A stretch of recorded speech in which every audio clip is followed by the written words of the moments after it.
எல்லோரும் நல்லா இருக்கிறீங்க? நல்லா இருக்கிறீங்களா? நல்லா இல்லை அதை சொல்லும். நல்லா இருக்கிறீங்களா? டயர்டாரு. தண்ணியெல்லாம் குடிக்கணும், குடிங்க. குடிச்சிட்டு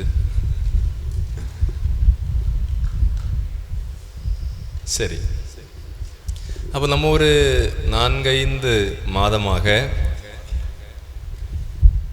நாம் முதலில் ஆழமாக வேரூன்றி அதன் பிறகு மற்றவர்களுக்கு நிழல் கொடுக்க, அதானே இல்லையா? நம்ம முதல்ல ஸ்டடியாக இல்லைன்னா நம்ம என்ன செய்ய முடியாது? மற்றவங்களுக்கு கடவுளை கொடுக்க முடியாது. அதனால தான் நான் சுவைக்காத ஒன்றை மற்றவருக்கு சொல்லவே முடியாது. அப்படி தானே? இப்போது நான் சுவைக்காத ஒன்றை மற்றவருக்கு சொல்ல முடியாது என்றால் முதலில் நான் சுவைக்கணும். திருப்பாடல் 34 அதைத்தானே நமக்கு சொல்கிறது. ஆண்டவர் எத்துணை இனியவர் என்று நல்லவர் என்று சுவைத்து பாருங்கள். ஆண்டவர் எத்துணை இனியவர் என்று சுவைத்து பாருங்கள் என்றால் அந்த கடவுளை என்னுடைய வாழ்வின் ஒவ்வொரு நிலையிலும் நான் கண்டுகொள்ள வேண்டும். அது மட்டுமல்ல, மற்ற வழக்கமாக வரக்கூடிய நபர்களுக்கும் நமக்கும் உள்ள வித்தியாசம் என்னவென்றால், நம்முடைய அடித்தளம் பாறையின் மீது இடப்பட்ட அடித்தளமாக இருக்கணும். அசைவுகள் வரலாம். சில நேரம் நமக்கே தோணும், என்னத்துக்கு சும்மா சும்மா அப்படியெல்லாம் தோணும். இது எந்த பணியாக இருந்தாலும் சோர்வு வரும். வராதா? குடும்ப வாழ்க்கையில் சோர்வே இல்லையா? கல்யாணம் ஆன அன்னைக்கு போல தான் இன்னைக்கு இருக்கிறீங்களா? எல்லாத்துக்கும் இல்லை இல்லையா? ஒவ்வொரு நிலையிலும் அப்பப்போ என்ன தோணுது? என்னத்தை அப்படி தானே? எனவே ஆனால் இன்னைக்கும் வாழ்க்கையை நம்ம வாழ்ந்து கொண்டிருக்கிற அர்த்தம் என்னது? ஒரு நம்பிக்கை. ஒரு நாள் நல்லாகும், ஒரு நாள் சரியாகும், நாம் நன்றாக இருப்போம், அதானே இல்லையா? அது மட்டும் இல்லை, மக்களை பார்க்கும்போது ஒரு சந்தோஷம், நம்முடைய குடும்ப உறுப்பினர்களை பார்க்கும்போது ஒரு சந்தோஷம். அதாவது நமக்கு ஒரு எதிர்நோக்கு இருக்கிறது. அதனால தான் என்ன செய்கிறோம்? வாழ்க்கையை முன்னோக்கி போய் ஓட்டி கொண்டிருக்கிறோம். அதனால தான் எந்த பணியாக இருந்தாலும் சோர்வும் தொய்வும் வருவது இயல்பு, அதில் எந்த சந்தேகமும் இல்லை. ஆனால் அதை நாம் எப்படி எதிர்கொள்கிறோம்? இப்போ நேற்றைக்கு நம்ம அந்தோணியாருடைய விழாவை கொண்டாடணும் இல்லையா? அந்தோணியார் உங்களுக்கு மனசில் வந்த உடனே என்ன தோணுது? அந்தோணியார் அவர் பதுவை பதிதர், கோடி அற்புதர், அழியா நாவுடையவர்கள்லாம் சொல்லக்கூடாது. இதெல்லாம் வழக்கமாக சொல்கிறது. மீதியெல்லாம் சொல்லுங்க. அது காணாமல் போன பொருளை அதெல்லாம் சொல்லக்கூடாது. மீன்கள் இது அதில் ஒன்று தானே. அதாவது இது எல்லாரும் சொல்லக்கூடியது இல்லையா? அந்தோணியார் சொன்ன உடனே நமக்கு நினைவுக்கு வரக்கூடியது என்னது? மீன்களுக்கு நற்செய்தி அறிவித்தவர், காணாமல் போன பொருளை கண்டுபிடிக்க செய்பவர், அது மாதிரி மேலே இருந்து கீழே விழுந்தவர், அதெல்லாம் சொல்லாமல் அந்தோணியார்னு நமக்கு மனசில் வந்தால் என்ன தோணுது?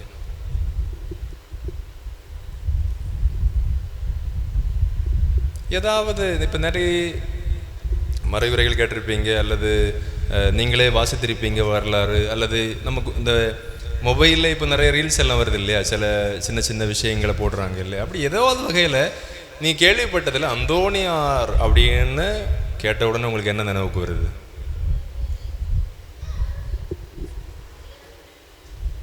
கொஞ்சம் சத்தமாக சொல்லுங்க.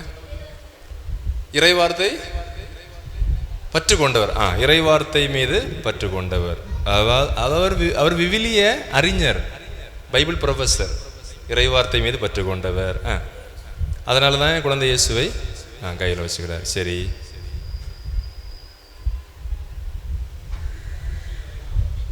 தாழ்ச்சி நிறைந்தவர். தாழ்ச்சி நிறைந்தவர்னு அர்த்தம் என்ன? தாழ்ச்சி நிறைந்தவர்னு அர்த்தம் என்ன? இந்த ஒரு வார்த்தை என்ன சொல்றதுக்கு ஈஸி, அப்படிதானே? வழக்கமாக நம்ம சொல்றதுக்கு தாழ்ச்சி, நாம் தாழ்மையாக இருக்கணும்னு சொல்றது ஈஸி.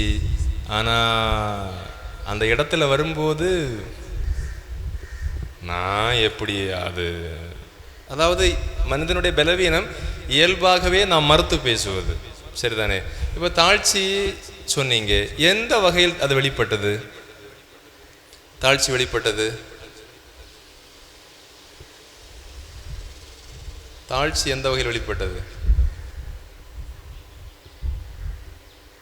சமயக்கட்டில் வேலை பார்க்க போனார்.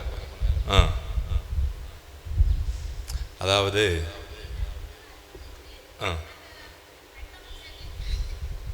பட்டம்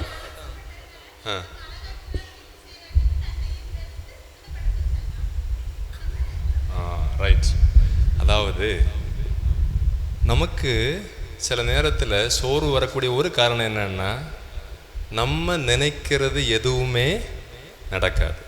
சரிதானே? ஏன்னா நம்ம ஒரு பிளான் வச்சுருப்போம். மனிதர்கள் எப்போ அப்படி தானே, யோசித்து யோசித்து யோசித்து என்ன செய்யலாம் என்ன செய்யலாம் என்ன செய்யலாம்னு நம்ம என்ன செய்வோம், ஒரு திட்டம் வைத்திருப்போம்.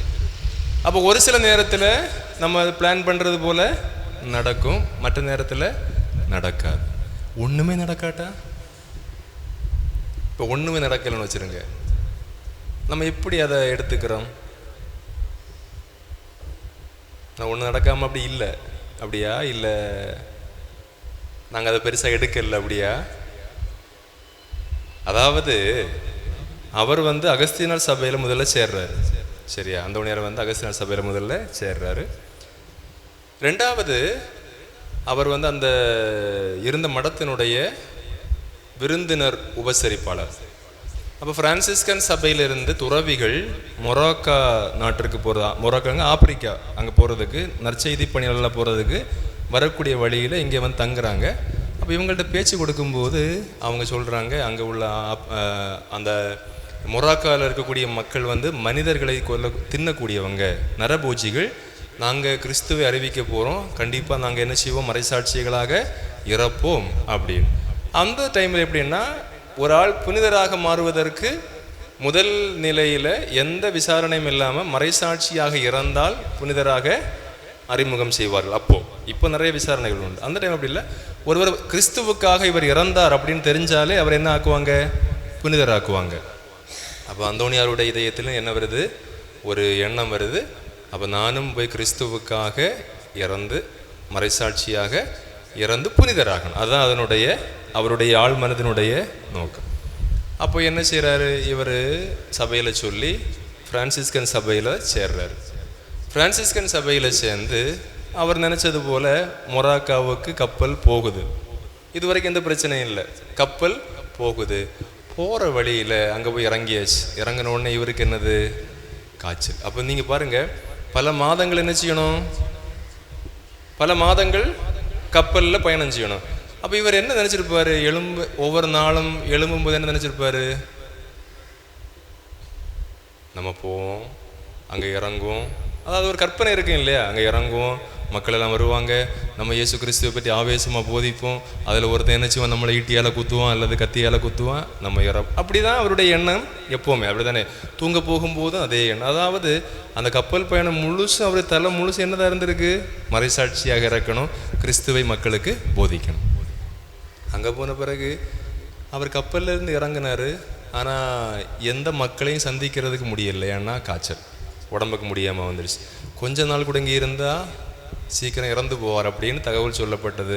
உடனே என்ன செய்கிறாங்க, சரி போர்ச்சுக்கலுக்கு அனுப்புங்க, சொந்த ஊருக்கு அனுப்புங்க அப்படின்னு அவர் அனுப்புகிறாங்க.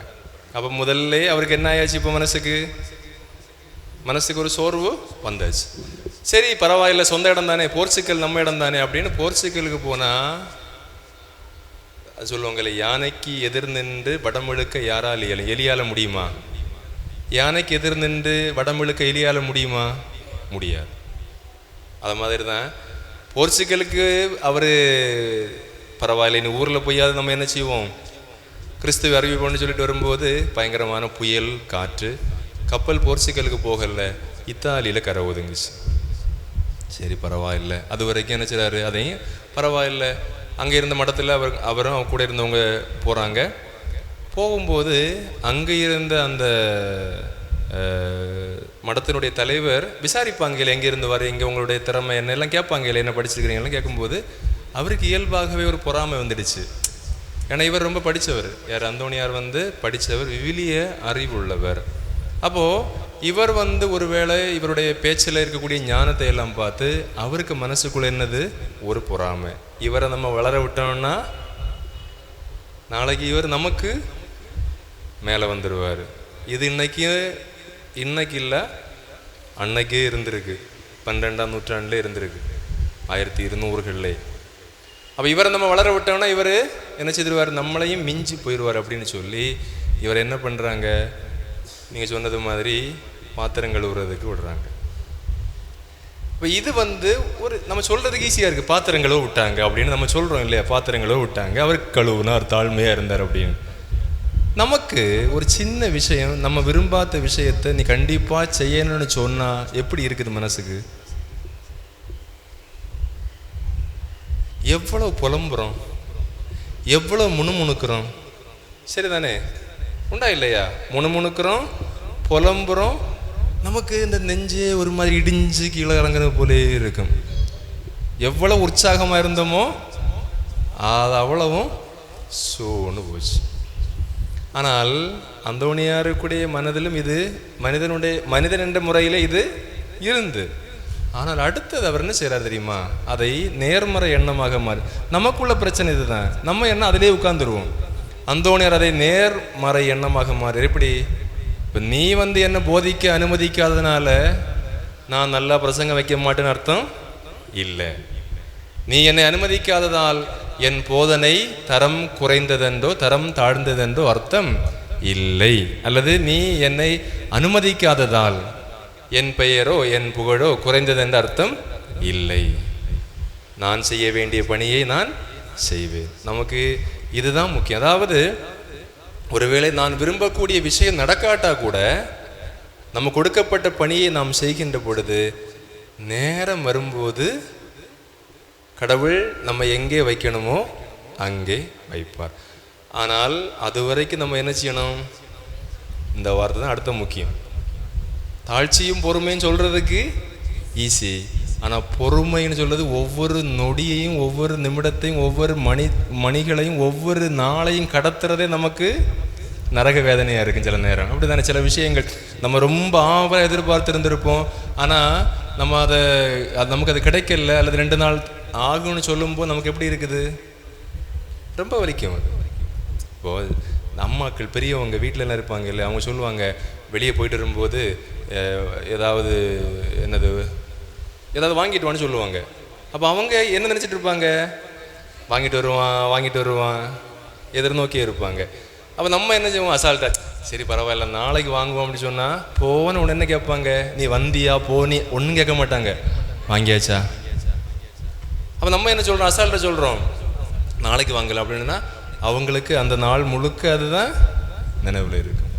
எனவே தான் பொறுமைன்னு சொல்கிறது மிக மிக அவசியமானது, ஆனால் ரொம்ப வலியானது. அப்போ அந்தோனியார் என்ன செய்கிறார்? பொறுமையாக காத்திருக்கின்றார். அவருக்குரிய நேரம் வருகிறது, அது உங்களுக்கு தெரியும். கடவுள் அவர் என்ன செய்கின்றார்? உயர்த்தி. அதனால தான் சில நேரத்தில் நாம் செய்ய வேண்டிய விஷயங்களை செய்வதற்குரிய வாய்ப்புகள் நமக்கு வழங்கப்படாட்டாலும் அல்லது மறுக்கப்பட்டாலும் சரியா, அல்லது நான் நினச்சது ஒன்று என்னை இன்னொன்று விஷயம் செய்ய வற்புறுத்தினார்கள், நான் அதை செய்தாலும் நான் செய்ய வேண்டியதெல்லாம் என்னை தகுதிப்படுத்தி கொண்டே இருக்கணும். நம்ம ஒரு பிரச்சனை அதுதான். என்னன்னா மனம் சோர்ந்து போகிறதோட முடிஞ்சு போச்சு, நம்மை தகுதிப்படுத்துவது கிடையாது. எனக்கு கிடைக்கல, எனக்கு தரல, என்ன செய்ய விடல, நான் செய்ய மாட்டேன். நிறைய நேரங்களில் நம்ம இப்படி தான் என்ன செய்கிறோம்? வார்த்தைகளை முடிக்கிறோம். ஆனால் நான் என்னை தகுதிப்படுத்துகின்ற பொழுது நேரம் வரும்போது தானாக என்ன செய்வேன்? கடவுள் என்னை வைக்க வேண்டிய இடத்தில் வைப்பார். இதுதான் அந்தோணியார் நமக்கு தருகின்ற அழகான பாடம். ஏனென்றால் கடவுளின் பணியாளர்கள் எல்லாருமே, அவருக்கு பணி செய்யக்கூடிய எல்லாருமே சொந்த விருப்பு வெறுப்புகளுக்கு உட்பட்டு பணி செய்யவே முடியாது, செய்யக்கூடாது. அதில் கவனமாக இருக்கணும். சொந்த விருப்பு வெறுப்புகளுக்கு இங்கே இடமே கிடையாது. ஒரு குழுவாக வருகின்ற பொழுது எது பொது நன்மையோ அல்லது எது கடவுளுக்கு மகிமை தருகிறதோ அல்லது எது 4 பேருக்கு நன்மை தருகிறதோ அதைத்தான் என்ன செய்யணும்? நம்ம செய்யணுமே தவிர நான் விரும்புறதுனால, எனக்கு திறமை இருக்கிறதுனால, என்னால் செய்ய முடியும் அதனால, அல்லது மற்றவங்களை விட நான் சிறப்பாக செய்வேன் அதனால நான் கண்டிப்பாக செய்யணும் அப்படின்னு எந்த நிர்பந்தமும் கிடையாது. அதில் ரொம்ப தெளிவு. அதுதான் தாழ்ச்சின்னு சொல்றது. சில நேரத்தில் ஒரு விஷயத்தை இன்னொரு ஆள் செய்வாங்க. நம்ம பார்க்கும்போது நம்ம செய்கிறதுல 10ல் 2 மடங்கு கூட அது கிளியராக செய்யலை. நம்ம பார்த்துட்டே இருக்கிறோம். அப்போ நமக்கு என்ன மனசுக்குள்ள இயல்பா என்ன தோணும்?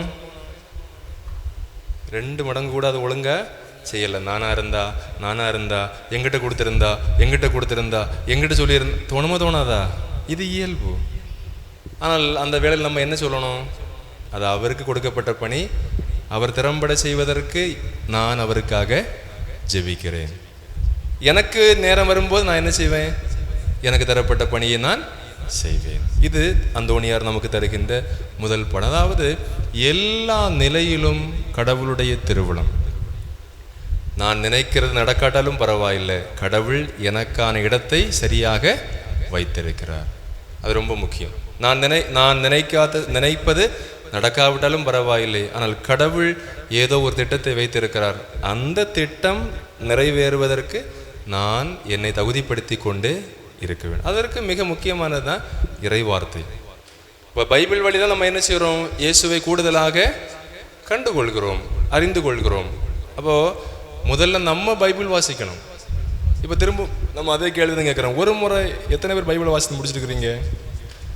ஒரு முறையாவது முழு பைபிளையும் வாசித்து முடித்தவங்க?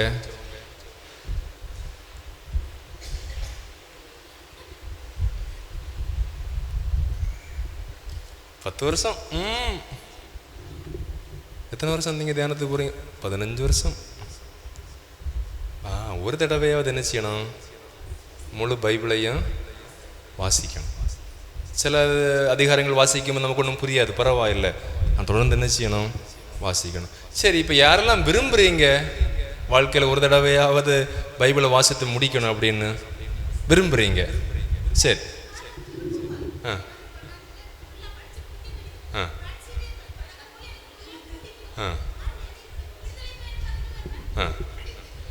அது அப்படிதான். அதாவது திரும்பவும் நமக்கு என்னது? சாத்தான் படிக்கவே விடல. சாத்தான சொல்லவே கூடாது. அவன் பார்க்குற நான் என்னடா செய்தேன், நான் சும்மா இல்லை இருக்கிறேன், நீ சோம்பலா இருந்துட்டு, நீ சோர்வா இருந்துட்டு, நீ படிக்காம எல்லாத்துலையும் என்ன குற்றம் சொல்லக்கூடாது. அதனால தான் சொல்றது, சாத்தானுக்கு இங்கே வேலையே கிடையாது. நம்முடைய உடல் தான் என்னது? நமக்கு வாய்ப்பு தரல. அதனால தான் கவனமாக இருக்கணும். சரி, நம்ம விரும்புகிறவங்களுக்கு ஒரு வாய்ப்பு கொடுப்போம். சரி, அதாவது ஜூலை மாத தொடக்கத்திலிருந்து நம்முடைய அந்த பணியாளர் குழு இருக்கு இல்லையா, ஏற்கனவே நிறைய இடங்களில் போட்டிருக்கிறாங்க உங்களுக்கு அண்ணனைக்குள்ளே வாசிக்கிறதுக்கு அல்லது இப்போ நமக்கு ஒரு திட்டம் இருக்குது. ஒரு வருஷத்தில் பைபிளை மொத்தமாக வாசித்து முடிக்கிறதுக்கு ஒரு திட்டம் இருக்குது. அப்போ நம்ம என்ன செய்வோம்? நம்முடைய பணியாளர் குழுவில் ஒவ்வொரு நாளைக்கும் அந்த அதிகாரங்களை போடுவோம், வாசிக்கிறவங்க சேர்ந்து வாசிப்போம். நான் ஏற்கனவே 4 தடவை முடிச்சிருக்கிறேன். ஒரு முறை கூட வாசிக்கிற தப்பு கிடையாது இல்லையா? அதனால தான் இன்னொன்று, இப்போ நம்ம விவிலியத்தை அடிப்படையாக வைத்தான் கிறிஸ்துவ மக்களுக்கு என்ன செய்கிறோம்? கொடுக்குறோம். அப்போ நம்மளே அதை ஒழுங்காக முழுசாக அட்லீஸ்ட் ஒரு தடவையாவது என்ன இருக்குன்னா தெரிய வேண்டாமா? சரிதானே? அது கண்டிப்பாக செய்யணும் எல்லாருமே. அப்போ அந்தோணியார் இறைவார்த்தை மீது ஆழமான பற்று, அவருடைய அந்த ஞானம் எதிலெல்லாம் வெளிப்பட்டது? இறைவார்த்தையில் வெளிப்பட்டது. அதில் மிக கவனம். அதனால தான் மறைவல்லுனர் திருச்சபையில் 34 மறைவல்லுனர் இருக்கிறாங்க. மறைவல்லுனர் யாருன்னா, அவங்களுடைய வாழ்க்கையாலும் அவங்களுடைய போதனைகளாலும் அவங்களுடைய எழுத்தாலும் கிறிஸ்துவை மக்களுக்கு அறிவித்தவர்கள். புனித வாழ்க்கை, அதாவது அவங்களுடைய புனித வாழ்க்கையாலும் அவங்களுடைய போதனையாலும் கிறிஸ்துவை மக்களுக்கு அறிவித்தவர்கள் தான் யார்? மறைவல்லுனர்கள். அதில் தான் புனித அம்ப்ரோஸ், புனித அகஸ்தீனார், புனித அந்தோணியார், குழந்தை இயேசுவின் தெரசாள், இவங்க எல்லாம் யார்? மறை வல்லுநர்கள். 34 பேர் இருக்கிறாங்க. அதில் ஒரு ஆள் அந்தோணி. அதனால் பைபிள் நம்ம கண்டிப்பாக வாசித்து தான் ஆகணும். அதில் எந்த காம்ப்ரமைஸும் கிடையாது. வழக்கமாக மற்றவங்களை சொல்கிறது போல இல்லை, நம்ம எல்லாருமே கண்டிப்பாக முழு விவிலியத்தையும் ஒரு தடவையாவது வாசித்து முடிக்கணும். நம்ம அடுத்த மாதங்களில் வரக்கூடிய மாதங்களில் நம்ம என்ன செய்வோம்னா சின்ன சின்ன முன்னுரைகளை பார்ப்போம். விவிலியத்தை பற்றி கொஞ்சம் கூட நான் என்ன செய்வேன் உங்களுக்கு சொல்லித் தருவேன். அதாவது விவிலிய ஞானம் நமக்கு வேணும் இல்லையா, பைபிளை பற்றி நமக்கு தெரியணும் இல்லையா கொஞ்சமாவது. அதனால தான் ஒரு தடவை முழுசாக வாசிக்கணும், அதுக்கப்புறம் கொஞ்சம் கொஞ்சமாக நம்ம என்ன செய்வோம், பைபிளை பற்றி கூடுதலாக படிப்போம். அதாவது ஒரு வார்த்தை, இப்போ நான் சமீபத்தில் ஒரு சாட்சி கேட்டேன். ஒரு இளைஞன் 17 வயசில் அவன் +2 முடிச்சுட்டு காலேஜுக்கு போகிறான். காலேஜில் போய் ராகிங்னா புரிஞ்சல உங்களுக்கு, அந்த மூத்த ஸ்டூடெண்ட்ஸு மற்ற ஸ்டூடெண்ட்ஸை கொடுமைப்படுத்துறது. அதில் இந்த பையனுக்கு ராகிங் எப்படின்னா அவனை குடிக்க வச்சாங்க. அதாவது நீ குடிச்சே ஆகணும், நீ அவனோட அப்பா ப்ரொஃபஸர், அவங்க அம்மா டீச்சர், நல்ல வசதியான குடும்பத்தில் உள்ள நல்ல பையன், கோயிலுக்கெல்லாம் ரெகுலராக போகவேன். ஆனால் இவனை கட்டாயப்படுத்தி நீ குடிச்சே ஆகணும் அப்படின்னு என்ன செய்கிறாங்க, இவனை குடிக்க வைக்கிறாங்க. முதல் தொடக்கம் 17 வயசில். அதுக்கப்புறம் ஒரு 3 மாதம் இவனுக்கு எந்த பிரச்சனையும் இல்லை. 3ஆவது மாதம் இவனுக்கு தனக்குள்ளே தோணுது நம்ம குடிக்கணும். ஏன்னா அந்த ஒரு டேஸ்ட் உள்ள இருக்கும் இல்லையா, இவனுக்கு இருக்க முடியல, இவன் குடிக்க ஆரம்பிக்கிறான். அன்னையிலிருந்து தொடங்கினது. இவன் எப்போல்லாம் வாய்ப்பு கிடைக்குதோ அப்போல்லாம் குடிக்க ஆரம்பித்தான். அடுத்து எப்படின்னா போட்டி போட்டு குடிப்பாங்க. போட்டி போட்டு எப்படின்னா இந்த ஸ்டூடெண்ட்ஸ் எல்லாம் போவாங்களா, மாணவர்கள் எல்லாம் குடிக்க போவாங்க. போட்டி என்னன்னா யார் அதிகமாக குடிக்கிறதோ அவங்க பே பண்ண வேண்டாம், குறைவாக குடிக்கிறவன் பில் பே பண்ணணும். இவர் மொடா குடி. அவர் என்ன சொல்கிறாருன்னா, நாங்கள் 4 வருஷம் அந்த காலேஜ் கேம்பஸில் படிச்சிருக்கிறோம், ஒரு நாள் கூட நான் பில் பே பண்ணதே கிடையாது, ஆனால் எல்லா நாளும் குடிச்சிருக்கிறேன். அவ்வளவுக்கு கல்லூரி நேரத்திலே குடிச்சு குடிச்சு குடிச்சு குடிச்சு கடைசியில் என்ன ஆச்சுன்னா வீட்டில் விஷயம் தெரிய வருது. ஒரு சென்டரில் கூட்டிகிட்டு போனாங்க. அங்கே போன அப்புறம் ஒன்றும் பண்ண முடியலை. அதுக்கப்புறம் இவருடைய மச்சான் ஒரு இந்த மணி சேஞ்ச் பணம் மாற்றுவாங்க இல்லையா, அந்த வெளிநாட்டு பணம் எல்லாம் மாற்றுவாங்கல்ல, அந்த நிறுவனம் வச்சுருக்கிறாரு. அதில் இவனுக்கு ஒரு வேலை கொடுக்குறாங்க. அதில் எப்படின்னா இவனுக்கு தொடர்புகள் எல்லாமே இந்த வெளிநாட்டுக்கு போகிறவங்க வருவாங்க இல்லையா, அவங்க கூட தொடர்பு வருது. இப்போ என்னாச்சுன்னா வெறும் குடி மட்டும் இல்லை, மற்ற கஞ்சா, அபின், மெத்தடின் இப்படிப்பட்ட அந்த போதை வஸ்துக்களும் இவனுக்கு அறிமுகமாகுது. ஏன்னா வெளியே போயிட்டு வரக்கூடியவங்க இவனுடைய சகாயத்துக்காக என்ன செய்கிறாங்க, இவனுக்கு கொண்டு கொடுக்க ஆரம்பித்தாங்க. இப்போ இவன் எப்படி காசு ரெடி பண்ணுறான்னா, ஒரு டாலர் 60 ரூபான்னு இவங்க என்ன செய்யணும், இங்கேருந்து கொடுக்கணும் வழக்கமாக. ஆனால் இவங்க என்ன செய்வாங்கன்னா பேரம் பேசுவாங்க. அப்போ ஒரு டாலர் 52 ரூபா, 50 ரூபா அப்படின்னு பேரம் பேசுவான். 60 கொடுக்க வேண்டிய இடத்துல ஒரு டாலருக்கு இவன் 8 ரூபா என்ன செய்வார், பேரம் பேசி எடுப்பார். ஆனால் இவருடைய முதலாளிக்கு என்ன சொல்லுவார், நான் 60 ரூபாய் கொடுத்தேன். அப்போ ஒரு நாள் 4000 5000 டாலர் என்ன செய்வாங்களாம், மாற்றுவாங்களாம். அப்போ ஒரு டாலருக்கு 8 ரூபா வச்சு 4000 டாலருக்கு ஒரு நாள் 8 ரூபா வச்சு எவ்வளோ கிடைக்கும், இவ்வளவு பணம் அந்த ஆளு கையில் வருது, யாருக்கும் தெரியாமல் ரகசியமாக. ஒரு நாள் 20,000 30,000 40,000 ரூபாய் வரைக்கும் யாருக்கும் தெரியாமல் என்ன செய்கிறாரு, எடுக்கிறாரு. கண்டுபிடிக்க முடியல. ஆனால் என்ன பிரச்சனைனா இந்த பணத்தை எல்லாம் அவர் என்ன செய்கிறாரு, போதை பொருட்களுக்கு பயன்படுத்துகிறார். அந்த அளவுக்கு இவரால் அடுத்து என்னது, போதை இல்லாமல் இருக்கவே முடியாது. அப்போ கூட வேலை செய்கிறவன் சொல்கிறான், எப்பா அவன் பேர் ஷாஜி, நீ இப்படி இருந்தேன்னா என்ன செய்ய முடியாது, உன் மச்சான் கண்டுபிடிச்சி உன்னை சீக்கிரம் வெளியாக்கிடுவான். அதனால நீ என்ன செய், ஆஃபீஸுக்கு வரும்போது இருமல் சிரப்பு எடுத்துகிட்டு வா. இந்த இருமல் சிரப்பு ஆக்சுவலி நம்ம சும்மா குடிக்கிறோம். இருமல் சிரப்பில் என்ன இருக்குது, போதை இருக்குது. அப்போ அவர் 2 பேர் சொல்லி கொடுக்குறாரு, இந்த இருமல் சிரப்பை என்ன செய்துட்டு வா, 2 மூடியை குடிச்சிட்டு வா, அப்போ உனக்கு அந்த போதையில் இருக்கிற மாதிரி இருக்கும் அப்படின்னு ஐடியா கொடுத்து கடைசியில் எந்த பிரச்சனையும் இல்லாமல் அங்கே என்ன செய்கிறாரு, கொஞ்சம் நாளை இப்படி போகுது. பிறகு அந்த ஆள் கண்டுபிடிக்கிறாரு, இவரை வெளியாக்கியாச்சு. இப்போ திரும்ப நீங்கள் நம்புறீங்களோ இல்லையோ 1.25 கோடி ரூபாய் இந்த மனிதனுடைய ட்ரீட்மெண்ட்டுக்காக, எதுக்கு, வெறும் குடியை நிறுத்துறதுக்கு ஒரு குடும்பம் செலவு பண்ணியிருக்கு. தமிழ்நாட்டில் இருந்து கன்னியாகுமரியிலிருந்து காஷ்மீர் வரைக்கும் எங்கெல்லாம் குடிநோய்க்கான அந்த மறுவாழ்வு எல்லாம் இருக்குதோ அங்கெல்லாம் இந்த ஆளை என்ன செய்திருக்கிறாங்க, வீட்டில் உணவு கொண்டு போயிருக்கிறாங்க. 36 வயசு ஆயாச்சு. கல்யாணம் பண்ணால் சரியாகும்னு கல்யாணத்துக்கு பார்க்குறாங்க. யாரும் என்ன செய்யலை, பொண்ணு கொடுக்கல. கடைசியில் இவர் ஒரு தடவை நாகர்கோவிலில் இருக்கக்கூடிய அந்த போதை மறுவாழ்வு மையத்தில் 21 நாள் சேர்க்குறாங்க.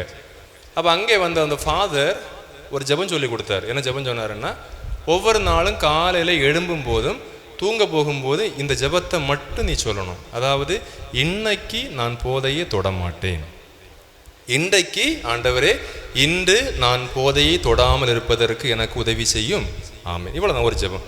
சாயங்காலம் தூங்க போகும்போது ஒரே ஜெபம் என்னது? ஆண்டவரே இன்று நான் போதை எடுக்காமல் இருந்ததற்காக, எந்த போதை பொருளையும் எடுக்காமல் இருந்ததற்காக உமக்கு நன்றி. அங்கே இருந்து வந்த பிறகு குடி நிக்கல, ஆனா அந்த ஜெபத்தை அவர் நிறுத்தல. எல்லா நாளும் என்னதோ அவர் தெரிஞ்சோ தெரியாமலோ அந்த ஜெபம் திரும்ப திரும்ப ஒவ்வொரு நாளும். ஏன்னா இவருக்கே மனசுக்குள்ள கஷ்டம் ஆயிடுச்சு, கல்யாணம் நடக்கல, ஊர்ல எல்லாரும் மோசமா பாக்குறாங்க. ஏன்னா அந்த அந்த சமூகத்திலே மதிப்புமிக்க ஒரு குடும்பத்தில் உள்ள ஒரு பையன் இன்னைக்கு இவனை பார்த்தா எல்லாரும் வீட்டில் உள்ள பையன் என்ன சொல்றாங்க, அவங்க கூட போயிடக்கூடாது, நீங்க சேரக்கூடாது, அப்படி என்ன செய்யறாங்க, எல்லாருமே விளக்குறாங்க. இவன் ஒரு எந்த நிலையிலையும் உதவி இல்லாத ஒரு நிலையில் இருக்கும்போது ஆனால் அவன் ஒவ்வொரு நாளும் இந்த ஜெபத்தை மட்டும் சொல்கிறான், ஆண்டவரே இன்றைக்கு நான் போதை எடுக்காமல் இருக்காள். ஆனால் குடிக்கிறான், ஆனால் ஜெபத்தை சொல்கிறதுக்கு மறக்கல. ஒரு நாளைக்கு இவனால் காலையில் என்னது, இந்த 21 நாள் முடிஞ்சு இல்லையா, முடிச்சுட்டு வீட்டுக்கு வந்தாச்சு. இப்போ என்ன சொல்கிறாங்கன்னா, ஒரு வாரம் கேப், இந்த 21 நாள் ட்ரீட்மெண்ட் முடிஞ்சு ஒரு வாரம் கேப்பு. இந்த ஒரு வாரமும் இவனை வீட்டில் நீங்கள் பத்திரமா பார்த்துக்கணும், வீட்டில் இவனை பத்திரமா பார்த்துக்கணும். அது முடிஞ்சு இவன் 3 மாதம் ட்ரீட்மெண்ட்டுக்கு போனால் தான் உயிர் தப்புவான், இல்லைன்னா என்ன செய்ய முடியாது, நீங்கள் காப்பாற்ற முடியாது அப்படின்னு. அப்போ இதுக்கடையில் இவனுக்கு கல்யாணம் நடக்குது, ஒரு பெண் கல்யாணம் பண்ணலாம் அப்படின்னு இவனை திருமணம் எல்லாம் முடிஞ்சாச்சு. இப்போ என்னன்னா, இந்த மனைவி இவனை ரொம்ப பத்திரமா பார்த்துக்கிறாங்க. இவனுக்கு என்னது, காலையில் யோசிக்கிறான், இன்னைக்கு எப்படியாவது என்ன செய்யணும், குடிக்கணும். ஆனால் மனைவி பின்னாடியே நடக்குது, விடவே இல்லை.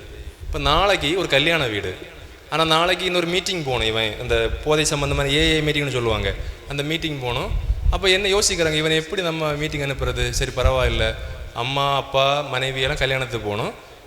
வீட்டில் உள்ள மூத்த டிரைவர் ஒரு பெரிய ஆள் இருக்கிறாரு, அவர் வழியாக என்ன செய்யலாம், இவனை அனுப்புகிறேன், அவர் பத்திரமா கொண்டு போகிற அப்படின்னு நைட்டு பேசுகிறாங்க.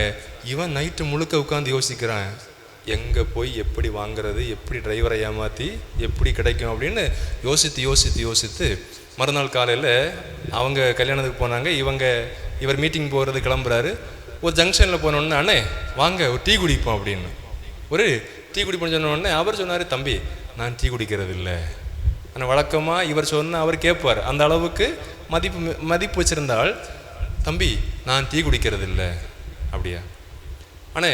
கொஞ்சம் தூரம் போனோடனே, அண்ணே ஒரு சிகரெட் வாங்கணும் போல இருக்கு அப்படி. தம்பி நான் இப்போ சிகரெட்டு குடிக்கிறது இல்லை, எனக்கு நீ குடிக்கக்கூடாது அப்படின்னு என்ன செய்யல, நிறுத்தாமல் போயிடும். 3வது இடத்துக்கு கொஞ்சம் தூரம் போனோடனே, அண்ணே தொண்டை கொஞ்சம் கரகரப்பாக இருக்குது, 2 விக்ஸு மிட்டாய் வாங்கணும், நான் வண்டியை நிறுத்த, நான் வாங்கிட்டு வரேன் அப்படின்னு. அப்போ என்னன்னா, இவர் வண்டியை நிறுத்திட்டு அந்த மெடிக்கல் ஷாப்பில் போக முன்னாடி இவர் என்ன செய்வார், அங்கே போய் வாங்கி, அதான் பிளான். ஆனால் அவர் இடம் கொடுக்கவே இல்லை, வண்டியை விட்டு அவர் இறங்கவே இல்லை. விக்ஸ் மிட்டாய் தானே, அதான் மெடிக்கல் ஷாப் இருக்குது, நான் வண்டியை கொண்டு என்ன செய்கிறேன், மெடிக்கல் ஷாப்பு பக்கத்தில் நிறுத்துறேன், நீ இறங்கி வாங்கிட்டு வா. அப்படி இவருக்கு ஒன்றும் பண்ண முடியலை. அன்றைக்கு அந்த மீட்டிங் போகிறாரு, திரும்ப வராரு. அதுக்கப்புறம் மனைவி மற்ற 6 நாட்களும் சரியாக கவனிக்கிறார்கள். சனிக்கிழமை நைட்டு ஒரு வகையிலையும் இனி என்ன செய்ய முடியாது, இவருக்கு தப்ப முடியாது, குடிக்கிறதுக்கு ஆசைப்பட்டாலும் குடிக்க முடியல. ஞாயிற்றுக்கிழமை காலையில் கோயிலுக்கு போகிறதுக்கு எழுப்புறாங்க. 5 மணிக்கு என்ன செய்கிறாங்க, எழுப்புறாங்க. நாகர்கோவில் அசிசி கோயிலுக்கு அவர் போகிறதுக்கு இவர் எழுப்பி வேண்டா வெறுப்போடு என்ன செய்கிறாங்க, கூட்டிகிட்டு வராங்க. அவர் வராரு, வேண்டா வெறுப்போடு தான் வராரு. வந்தவர் அப்போ தான் காஸ்பல் வாசிக்கிறாங்க, என்னது பைபிள் வாசிக்கிறாங்க, நற்செய்தி வாசகம். கேளுங்கள் உங்களுக்கு கொடுக்கப்படும். என்ன நடந்தது தெரியாது, கேளுங்கள் உங்களுக்கு கொடுக்கப்படும் இந்த வார்த்தை கேட்ட உடனே இவருக்கு மனசில் ஒரு பயங்கரமான அடி. ஏய் நீ கேட்டதானே நான் கொடுத்தேன், நீ என்ன கேட்ட? ஆண்டவரே நான் இன்றைய நாள் போதையை தொடாமல் இருக்க எனக்கு அருள்தார், அதைத்தானட நான் கொடுத்தேன் அப்படின்னு திரும்ப திரும்ப கடவுள் இவர்கிட்ட பேசுறது மாதிரி இந்த குரல் இவருக்கு கேட்குது. ஒரு நிமிஷத்தில் அப்படியே மயங்கி கீழே விழுந்துட்டார். மயங்கி விழுந்தவரை என்ன செய்கிறாங்க, தண்ணி எல்லாம் போட்டு எழுப்பி உட்கார வைக்கிறாங்க. அன்றைக்கு அந்த கூடி அவரை விட்டு போச்சு. 2 நாளைக்கு முன்னாடி நாங்கள் எங்களுக்கு ஒரு மீட்டிங் போயிருந்தோம். அங்கே அவர் சாட்சி சொன்னார். இப்போது கன்னியாகுமரி மெடிக்கல் மிஷன் KMMC ஹாஸ்பிட்டலில் போதை நோய் நலப்பிரிவில் அவர் வந்து என்ன செய்கிறாரு, பணிபுரிகின்றார். இன்னைக்கு யார் வந்து பிள்ளைகளை பக்கத்தில் போகக்கூடாதுன்னு சொன்னாங்களோ அவங்க எல்லாம் அவங்க பிள்ளைகளை கூட்டிகிட்டு வந்து, எப்பா இவன் பையன் பார்க்க வைக்கிறான், போதை பழக்கத்தை அடிமை இருக்கிறான், 2 வார்த்தை அறிவுரை சொல்ல அப்படின்னு சொல்லக்கூடிய அளவிற்கு இன்னைக்கு அந்த மனுஷன் உயர்ந்து நிற்கிறார். காரணம் ஒரு இறை வார்த்தையும் ஒரு ஜபமும். அதனால தான் சின்ன சின்ன ஜபங்கள் ஒருபோதும் வீண் போகாது. மனவல்லி ஜபம் நம்ம முன்னாடி கேள்விப்பட்டிருக்கோம் அப்படிதானே? அதாவது இயேசுவின் தஞ்சயம், இயேசுவின் தஞ்சயம், அது ஒரு மனவல்லி ஜபம், நமக்கு ஒரு தைரியத்தை தரக்கூடிய ஒரு ஜபம். அது மாதிரிப்பட்ட சின்ன சின்ன ஜபங்கள் ஒருபோதும் வீண் போகாது. அதனால தான் நம்மவும் அப்படிதான். இப்போ நம்முடைய குடும்பத்திற்காக இருந்தாலும் சரி, அல்லது நம்முடைய நம்மக்கிட்ட வேண்டுறதுக்காக சொன்ன ஆட்களுக்காக இருந்தாலும் சரி, நாம் செய்யக்கூடிய எல்லா ஜபங்களுக்கும் என்ன உண்டு? பலன் கண்டிப்பாக உண்டு.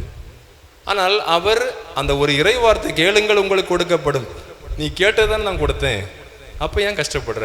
இந்த வார்த்தை அவருடைய இதயத்தை ஆழமாக தொட்டதென்றால், இப்போ இறை வார்த்தை நம்ம என்ன செய்யணும்? பைபிளை வாசிக்க தொடங்கணும். அதில் மாற்று கருத்தே கிடையாது. இந்த பறந்து மேயக்கூடாது, ஒரு நாள் இங்கே, ஒரு நாள் அங்கே, ஒரு நாள் அங்கே இல்லை. அதை முறையாக என்ன செய்யணும்? வாசித்து முடிக்கணும். சரிதானே? அப்படி நம்ம வாசிக்க வாசிக்க வாசிக்க கடவுள் நம்மோடு பேசுவார். நம்முடைய ஜபங்களுக்கு இன்னும் ஆழமான பதிலை நம்ம என்ன செய்ய முடியும்? கண்டுகொள்ள முடியும். அதனால அந்தோனியார் அதைத்தான் செய்கிறார். அவர் என்ன செய்கிறார்? ஃபுல்லாக பைபிளை வந்து ஆழமாக கற்று அறிகின்றார். அடுத்தது அந்தோனியார் செய்த மிக முக்கியமான காரியம் என்ன தெரியுமா? இன்னைக்கு இப்போ இதுதான் நிரந்தரம். நாளைக்கு என்ற ஒரு நாள் கிடையாது. நேற்றைக்கு ஏற்கனவே முடிஞ்சு போச்சு. இன்றைக்கு வாழ்வது. இங்கே உட்கார்ந்துட்டு நிறைய நேரம் நம்ம அப்படிதான், கொஞ்ச நேரம் அப்படி துதிச்சிட்டு இருந்தாலும் திடீர்னு போகும், நாளைக்கு நான் என்ன செய்வேன். பொதுவாக மனிதனுடைய இயல்பு அது அப்படிதானே. நம்ம என்னதான் கொஞ்சம் இதாக இருந்தாலும் கொஞ்ச நேரம் அப்படி உட்காந்து கண்ணு மூடின உடனே என்ன தரும்? நாளைக்கு நான் அந்த ஆளை பார்க்கணுமே, ஃபேஸ் பண்ணணுமே, உண்டா இல்லையா? அந்த என்ன சொல்கிறாரு? இன்றைக்கு வாழ். நீங்கள் பாருங்க, முந்தின நாளைக்கு 2 மணிக்கு ஒரு ஃப்ளைட்டு 230 பயணிகளோடு 10 விமான பணிப்பெண்களோடு 2 விமான பைலட்டுகளோடு என்ன செய்யுது? மேலே போகுது. 200, அதான் மொத்தம் 242, 30 பயணி 10 பெண்கள் 2, அப்படி மொத்தம் 242, 326 ஏறக்குறைய. அந்த அடி போன உடனே என்ன செய்யுது? மேலே எலும்பில்ல, அது கீழே விழுது. எப்படி விழுது? மத்தியானம் சாப்பிட்டு இருந்த மருத்துவ மாணவர்கள் ஒரு ஹாஸ்டலுக்கு மேலே என்ன செய்யுது? விழுது. அவன் என்ன கண்டான்? அவன் நீங்கள் நினச்சி பாருங்க, சும்மா செல்ஃபோனில் 2 பேர் பேசிகிட்டு இருந்திருப்பான், 2 பேர் ஏதாவது ரீல்ஸ் பார்த்துட்டு இருந்திருப்பான், சும்மா பேசிகிட்டு இருந்தா சாப்பிட்டு இருந்திருப்பான், அப்படி தானே? திடீர்னு என்ன செய்யுது? தரையில் விழுது. அதில் 20 பேர் இறந்துருக்கு. இந்த விமானத்தில் கேரளாவிலிருந்து கவர்மெண்ட் வேலை கிடைச்ச ஒரு பெண் ஏற்கனவே அங்கே வேலை செய்துட்டு இருக்கிற, ஒப்பந்த அடிப்படையில் வேலை செய்துட்டு இருக்கிறா. அவன் என்ன நினைக்கிறா? சரி, அந்த ஒப்பந்தத்தை முடித்தா கொஞ்சம் காசு கிடைக்கும், அதை முடிச்சுட்டு இங்கே வந்து என்ன செய்யலாம்? கவர்மெண்ட் வேலையை பார்க்கலாம். 7ஆம் கிளாஸ் படிக்கக்கூடிய ஒரு பொம்பளை பிள்ளை, 10ஆம் கிளாஸ் படிக்கக்கூடிய ஒரு பையன், இவங்க 2 பேரையும் கணவனையும் விட்டுட்டு எவ்வளவு கனவுகள் இல்லையா? நீங்கள் நினச்சி பாருங்கள், அந்த ஏர்போர்ட்டுக்குள்ளே ஏறி ஃப்ளைட்டில் உட்காரும்போது என்ன தோணி இருக்கும்? நமக்கு ஒரு விடிவு காலம். சரி தானே? நமக்கு ஒரு விடிவு காலம், நல்லா இருப்போம். கண்டிப்பாக தோணி இருக்காதா? உண்டு. ஒரு குடும்பம், கணவன் மனைவி 3 பிள்ளைகள், ஃபோட்டோ பார்த்தீங்களா? 3 பிள்ளைகள் என்ன எவ்வளோ மகிழ்ச்சியாக எல்லாத்தையும் பெட்டியும் கட்டி பேக் பண்ணிட்டு போயிருப்பாங்க இல்லையா? வழக்கம் அப்படி தானே. ஒரு வாரத்துக்கு முன்னாடியே வாங்க வேண்டிய சாதனம் எல்லாம் வாங்கி, பார்க்க வேண்டியவங்களெல்லாம் பார்த்து, சரி தானே? என்ன நடந்து? அதாவது 1.25 லட்சம் லிட்டர் பெட்ரோல், நம்ம சாதா பயன்படுத்தக்கூடிய பெட்ரோல் அல்ல, அது வந்து ஒயிட் பெட்ரோல், அதாவது முதல் தரமான பெட்ரோல். இந்த 1.25 லட்சம் லிட்டர் பெட்ரோல் என்ன செய்து? எரிஞ்சு தீர்ந்துருக்கு. அப்போ எவ்வளவு வெப்பம் அந்த இடத்துல இருந்திருக்கணும். என்னுடைய கேள்வியை பாருங்க. இப்போ இது 242 எங்கே இருந்தவங்க, விமானத்தில் இருந்தவங்க. சாப்பிட்டு இருந்தவன் என்ன பண்ணான்? அவன் என்ன கண்டான்? அதுவும் மாடியில் மத்தியானம். காலையில் பேஷண்ட்டை பார்த்துருப்பாங்க அந்த பிள்ளைகள் இல்லையா, அல்லது ஏதாவது படிச்சிருப்பாங்க, அல்லது மாறி மாறி பேசியிருப்பாங்க. பேசிட்டு மத்தியானம் சாப்பிட போனாங்க. அவங்கள பாதி பேர் இப்போ இல்லை. அதனால தான் அன்னன்னைக்கு நாம் வாழ கற்றுக்கொள்ளணும். இது மிக முக்கியமானது. ஏன்னா நாளைக்கு நம்முடைய அன்பிற்குரியவர்கள் நம்மோடு இருப்பார்கள்னு நமக்கு எந்த நிச்சயமும் இல்லை. தேவையில்லாத சண்டை, தேவையில்லாத பேச்சுக்கள், கடினமான வார்த்தைகள் ரொம்ப முக்கியம். இன்னைக்கு நம்ம வார்த்தைகள் ரொம்ப கடினமாக பேசுகிறோம். என்னன்னு தெரியல, அதாவது முறிச்சு தான் பேசுகிறோம். எதிரில் நிற்கக்கூடிய ஆளுக்கு ஈரக்கொலை என்ன செய்யுது, அது பொழந்துட்டு தான் போகுது. நமக்கு ஒன்றும் தோணவே இல்லையே. அது அவளுக்கு அப்படி தான் வேணும். அப்படி பேசினாதான் அவன் என்ன செய்வா, அடங்குவா. நம்ம அடக்கிறதுல பெஸ்ட் ஸ்பெஷலிஸ்ட். அப்படி பேசினாதான் என்ன செய்வா, அடங்குவா. இவளெல்லாம் இப்படி தான் அடக்கணும். நம்ம யார் அடக்கிறதுக்கு? அடங்குச்சுன்னா முடிஞ்சு ஜோலி, அவ்வளோதானே. இது அடங்குச்சுன்னா மொத்தம் முடிஞ்சு. நான் என்ன சொல்ல வரேன்னா, அதாவது இந்த பணியாளர்கள், கடவுளை அறிந்தவர்கள் கொஞ்சம் கூட இரக்கம் உள்ளவர்களாக இருக்கணும். ஒரு மைல் கூடன்னு சொல்லுவோம் இல்லையா, ஒருபடி an extra மைல். அதாவது உங்களை யாராவது ஒரு கல் கூப்பிட்டா என்ன செய்யணும், 2 கல் தொலைவுக்கு போகணும். கொஞ்சம் கூட இரக்கம், மற்றவங்களை விட கொஞ்சம் கூட இரக்கம். அப்போ அதனால தான் அன்னன்றைக்கு வாழ கற்றுக்கொள்ளணும். ஒவ்வொரு நாளும் இன்றைக்கு நான் மகிழ்ச்சியாக இருப்பேன், இன்னைக்கு யாரையும் காயப்படுத்த மாட்டேன், இன்னைக்கு யாரையும் மோசமான வார்த்தைகளை பேச மாட்டேன், இன்னைக்கு யாரையும் ஃபோன் பண்ணி திட்ட மாட்டேன், இன்னைக்கு யாரையும் ஃபோன் பண்ணி என்ன செய்ய மாட்டேன், கேவலப்படுத்த மாட்டேன், இன்னைக்கு யாருடைய பெயரை நான் கெடுக்க மாட்டேன். இப்படின்னு சொல்லி ஒரு 10 விஷயத்தை காலையிலே சொல்லி மண்டைக்குள்ளே ஏற்றணும். என்னால் மற்றவர்கள் வேதனைப்படுவதற்கு நான் ஒருபோதும் காரணமாக இருக்க மாட்டேன். ஆனால் நீங்கள் இப்போ இப்படி சுற்றி வருவீங்க, அது இப்படி. அப்போ எங்களை காயப்படுத்தினா பரவாயில்லையா? எங்களை காயப்படுத்தினா என்ன பண்ணுறது?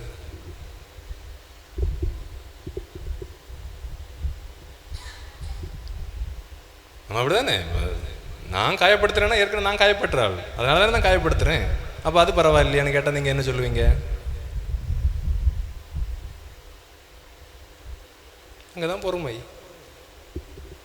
அங்கதான் பொறுமை. இப்போ சரிக்கு சரி நின்னா எனக்கு அந்த ஆளுக்கு என்ன வித்தியாசம்?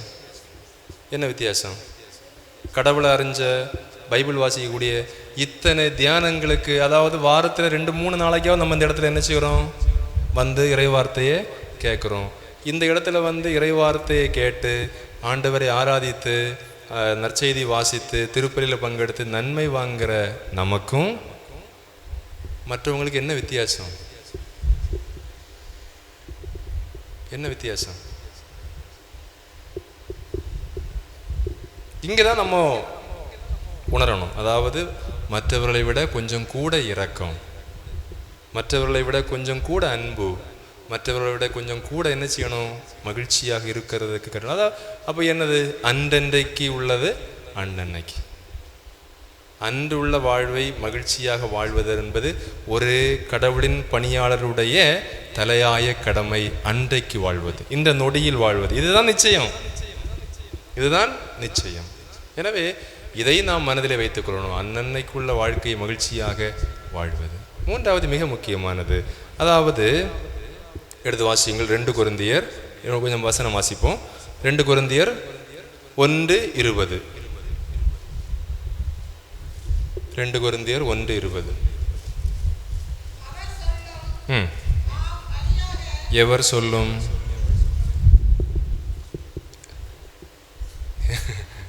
எவர் சொல்லும்? வாசிங்க வாசிங்க, நீங்க வாசிங்க.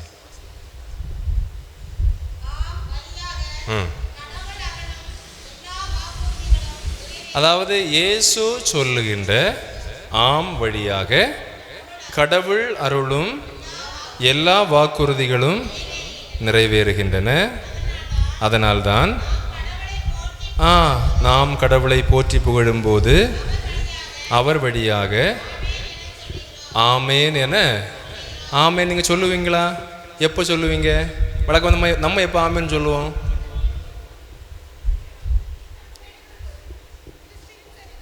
அது ஆமேன். மற்றபடி அடிக்கடி ஆமேன் ஆமேன் ஆமேன்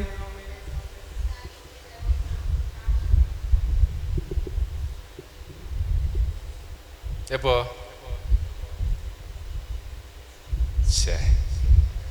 இதுல உட்கார்ந்துட்டு ஆமேன்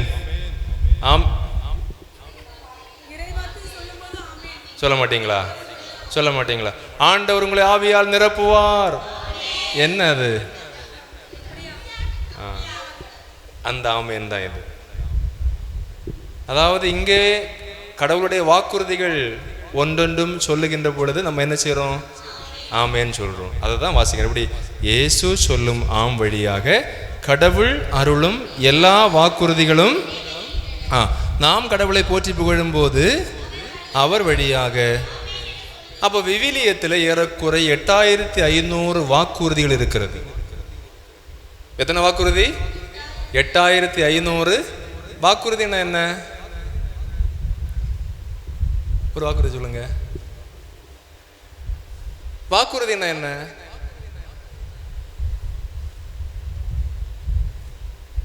வாக்குறுதி வாக்குறுதினா என்ன? அதே போல வாக்குறுதி ஒரு ஆளுக்கு நம்ம கொடுக்கக்கூடிய வாக்குறுதினா என்னது? கட்டளை இல்லை. வாக்குறுதி கட்டளை இல்லை. வாக்குறுதி கொடுப்பது நான் செய்வேன், நான் இதை செய்வேன் என்று உறுதியாக சொல்வது, அதானே இல்லையா? அப்போ 8500 வாக்குறுதியில ஒன்று தான் இருக்கு. என்னது?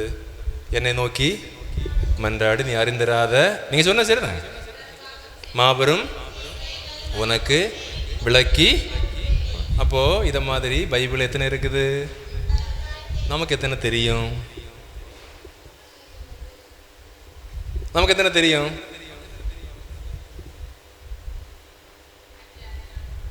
அஞ்சாது நான் என்று முன்னோடு, நீ எனக்கே உரியவன், என் பார்வையிலே மதிப்பு மிக்கவன், நான் உன்னை கைவிட மாட்டேன், உன்னை கை நெகிழ மாட்டேன், நீ என் கண்மணி, என் கண்மணியை தொடுகிறவன் என்னை தொடுகிறான். வேற வார்த்தை அனுப்பி அவர்களை குணப்படுத்தினார். வேற நானே உன்னை குணமாக்கும் ஆண்டவர், இதோ உலகம் முடியும். வேற இப்படி எத்தனை இருக்குது மொத்தம்? 8500. 8500.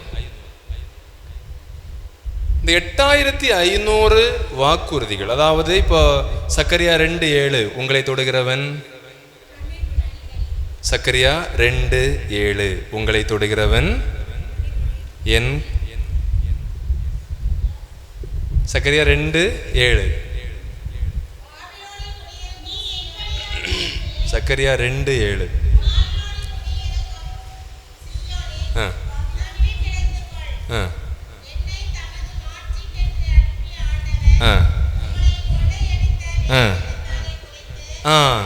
உங்களை தொடுகிறவன் என் கண்மணியை தொடுகிறான். அப்போ கடவுளோடு சேர்ந்து வாழ்கின்ற ஒருவரை யாராவது தொடுகின்ற பொழுது அது யாரை தொடுவதற்கு சமம்? கடவுளை தொடுவதற்கு சமம். இது ஒரு வாக்குறுதி. சரிதான். எரேமியா 20:11 நமக்கு எல்லாருக்கும் தெரியும். எரேமியா 20:11 வலிமை வாய்ந்த வீரரை போல, வாசிங்க 20:11. வலிமை வாய்ந்த வீரரை போல என்னோடு இருக்கிறார், எனவே என்னை துன்புறுத்துவோர் இடறி வீழ்வர், அவர்கள் வெற்றி கொள்ள. இப்போ இந்த வாக்குறுதி எதனுடைய அடிப்படையில் இருக்கு தெரியுமா? நம்ம ஜெபம் செய்கிறோம் இல்லையா? ஜெபம் செய்யும் போது இது ஒரு வாக்குறுதி. என்ன வாக்குறுதி? ஆண்டவர் வலிமை வாய்ந்த வீரரை போல என்னோடு இருக்கின்றார், எனவே என்னை துன்புறுத்துவோர் இடறி வீழ்வர், அவர்கள் வெற்றி கொள்ள மாட்டார்கள். இப்போ நம்ம கேட்டோம், நம்ம சொன்னோம் இல்லையா? இப்போ நம்ம யாரையும் கஷ்டப்படுத்தக்கூடாது. நம்மளை யாராவது கஷ்டப்படுத்தினா என்ன பண்ணணும்? நம்ம யாரையும் கஷ்டப்படுத்தக்கூடாது. நம்மளை யாராவது கஷ்டப்படுத்தினா என்ன பண்ணணும்?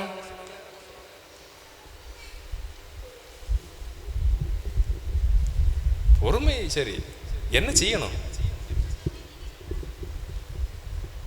இப்போ இப்போ நம்ம யாரையும் கஷ்டப்படுத்தக்கூடாது.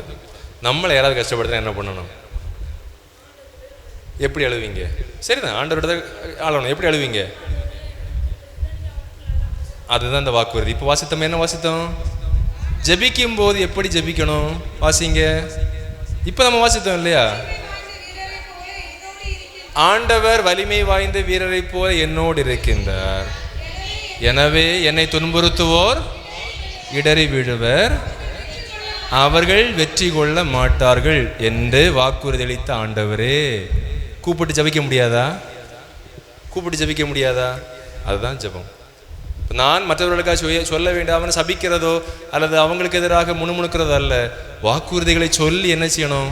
ஜபிக்கணும். ஆண்டவரே, நீர் இப்படி சொல்லி இருக்கிறீர், என் நிலையை பாரும். சரிதானே? என் நிலையை பாரும், நான் இதிலிருந்து விடுபடுவதற்கு எனக்கு உதவி செய்யும். திருப்பாடல் 34:10 நமக்கு எல்லாருக்கும் தெரியும். சிங்கக்குட்டிகள்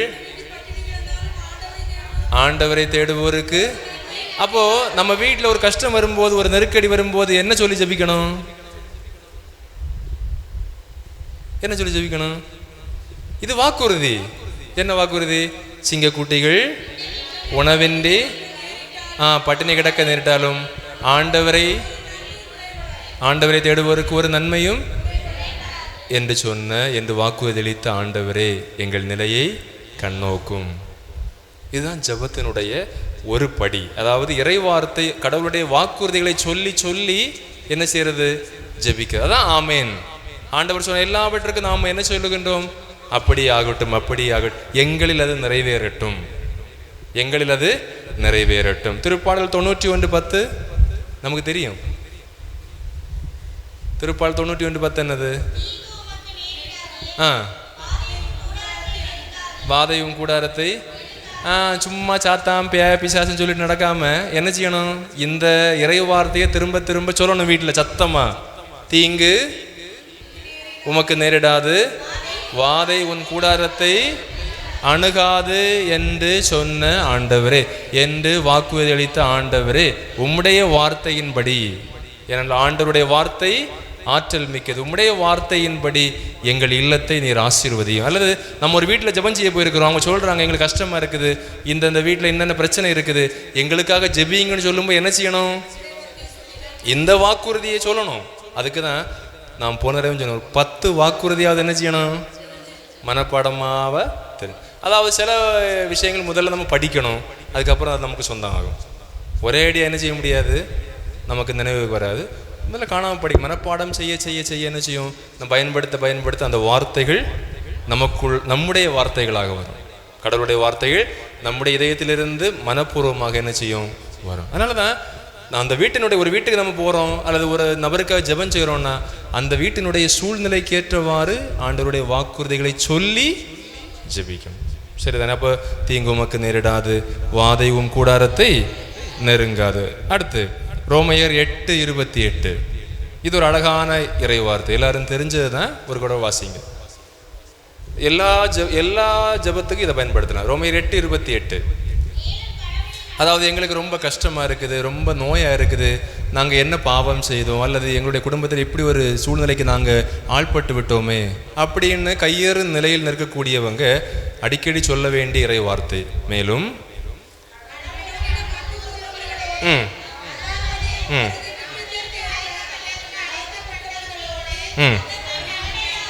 அவர்கள் நன்மைக்காகவே ஆவியார் அனைத்திலும், அதாவது கடவுளுக்கு தெரியாம நம்முடைய வாழ்க்கையில் எதுவும் நடக்காது அப்படின்னு திரும்ப திரும்ப நமக்கு என்ன செய்யறார்? கடவுள் நினைப்பூட்டி கொண்டே இருக்கிறார். எப்படி?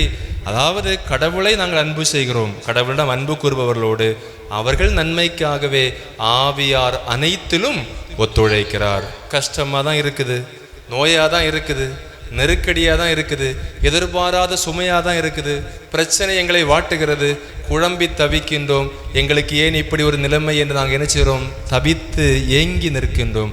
ஆனாலும் ஆண்டவரே, எங்கள் நன்மைக்காக நீர் தூய ஆவி வழியாக அனைத்தையும் செயல்படுத்துகின்றீர். கடவுளிடம் அன்பு கூறுபவர்களோடு, அவரது திட்டத்திற்கு ஏற்ப அழைக்கப்பட்டவர்களோடு அவர்கள் நன்மைக்காகவே ஆவியார் அனைத்திலும் ஒத்துழைக்கிறார் என்றால் நான் பொறுத்து கொள்வதற்கு அவர் எனக்கு ஆற்றல் அளிக்கின்றார். அதான் உண்மை. நான் ஏற்றுக்கொள்வதற்கு அவர் எனக்கு என்ன செய்வார்? ஆற்றல் அளிப்பார். ஏனென்றால் அவர் வாக்குறுதி அளித்திருக்கிறார். வாக்குறுதி அளித்தவர் உண்மை உள்ளவர். சரிதானே? அப்போ இணைச்சட்டம் 33:25 இது ஒரு அழகான இறைவார்த்தை. இணைச்சட்டம் 33:25.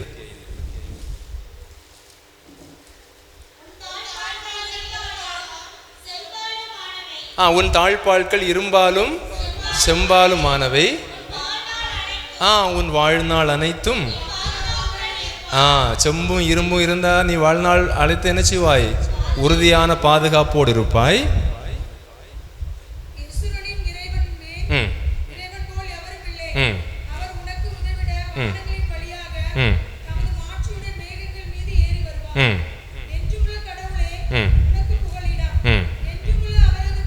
உனக்கு அடித்தளம்.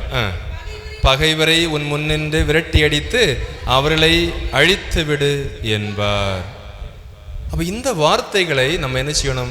முதல்ல மனப்பாடமாக்கணும். நமக்கு ஒரு 10 வாக்குறுதியாவது என்ன செய்யணும்? மனப்பாடமாக நமக்கு தெரிஞ்சிருக்கணும். முதல்ல நம்முடைய பிரச்சனைகளுக்கு நம்ம ஜெபிக்கும் போது இந்த இறை வார்த்தைகளை என்ன செய்யணும்? தொடர்ந்து சொல்லி சொல்லி சொல்லி ஜெபிக்கணும். வாக்குறுதிகளை சொல்லி சொல்லி ஜெபிக்கணும். அதன் பிறகு மற்றவர்களுக்காக நம்ம ஜெபிக்கின்ற பொழுது எந்தெந்த சூழ்நிலைக்காக நம்ம ஜெபிக்கணுமோ அப்போ என்ன செய்யணும்? இந்த இறை வார்த்தைகளை கூடுதலாக பயன்படுத்தி நாம் மற்றவருக்காக ஜெபிக்கின்ற பொழுது ஆண்டவருடைய வாக்குறுதி அங்கே நிறைவேறும். ஏனென்றால் முதல்ல வாசித்தோம், இயேசுவே என்ன சொல்லுகின்றார்? ஆமென்றும் ஆமேன் என்றும் சொல்லுகின்றார். ஏனென்றால் கடவுளுடைய வாக்குறுதி ஒன்றிற்கும் ஆம் என்று சொல்பவர் இயேசுவே. அப்ப நாம் அவரை புகழுகின்ற பொழுது நாமும் அதை ஆமேன் என்று சொல்லுகின்றோம். அதனாலதான் அப்ப 73 புத்தகத்திலே, பைபிள் இருக்கக்கூடிய 73 புத்தகத்திலேயும் 8500 வாக்குறுதி இருக்கு. சரிதானே? அப்போ ஒவ்வொன்றுமே என்ன பாருங்க, ஒவ்வொரு வாக்குறுதியும் ஒவ்வொரு இறைவார்த்தையும் ஒரு அணுகுண்டு போல. அணுகுண்டுன்னா என்னது? போட்டாது வெடிச்சு பரவும். அந்த அளவுக்கு என்ன உள்ளது? ஆற்றல் மிக்கது. அதனால தானே திருப்பாடல் 29 ஆண்டவருடைய குரல் எப்படிப்பட்டது? திருப்பாடல் 29:11 ஆண்டவர் தம் மக்களுக்கு ஆற்றல் அளிக்கின்றார், தன் சமாதானத்தை அருள்வாராக.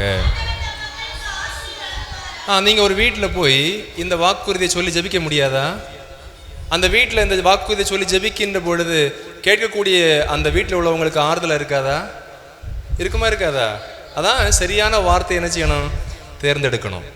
நான் ஒரு வீட்டில் போய் ஜெபிக்கின்ற பொழுது சரியான வார்த்தையை ஒரு முறை வாசம் 29:11 ஆண்டவர் தம் மக்களுக்கு ஆற்றல் அளிப்பாராக, சமாதானம் அருள்வாராக, ஆசி வழங்குவாராக. சரி, நீங்க வீட்டில் போய் வாசிங்க. நான் 2-3 வசனம் சொல்றேன்.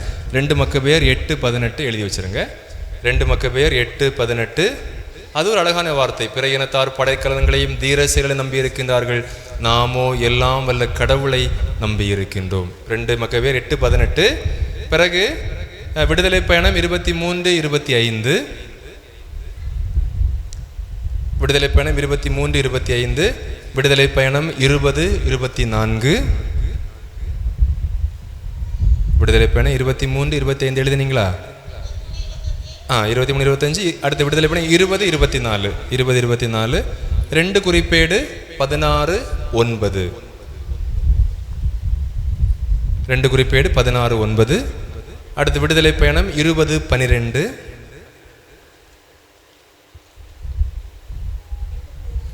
20:12 2 குறிப்பேடு 16:9. அடுத்த விடுதலை பயணம் 20:12. அடுத்து இறுதியாக திருப்பாடல் 27:5.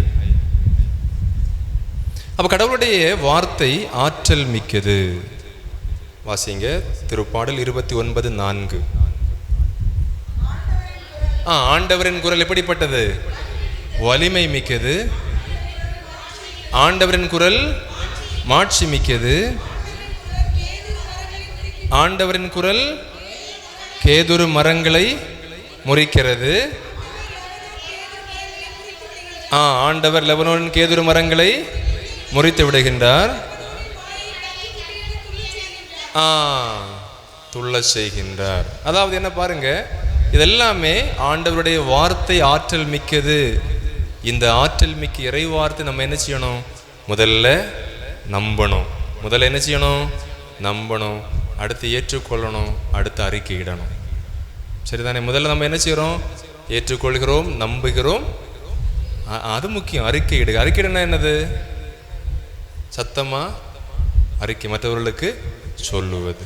மற்றவர்களுக்கு சொல்லுவது. அதனால தான் வார்த்தை இந்த 8500 வாக்குறுதிகளும் சொல்ல சொல்ல சொல்ல சொல்ல வார்த்தை நமக்குள்ள என்ன செய்யும்? இறங்கும். வார்த்தை நமக்குள்ள இறங்க. என்ன சந்தேகம்? என்ன எழுதலம்மா? என்ன எழுதல? 4. அது இப்போ நம்ம வாசித்தது 4, 5, 6, 7. சரி. அப்போ நான் சொல்ல கேளுங்க, இந்த வார்த்தை வாசிக்க வாசிக்க, பைபிள் வாசிக்க வாசிக்க வாசிக்க இறை வார்த்தை நமக்குள்ள என்ன செய்யும்? ஆழமாக இறங்கும். ஏன் தெரியுமா?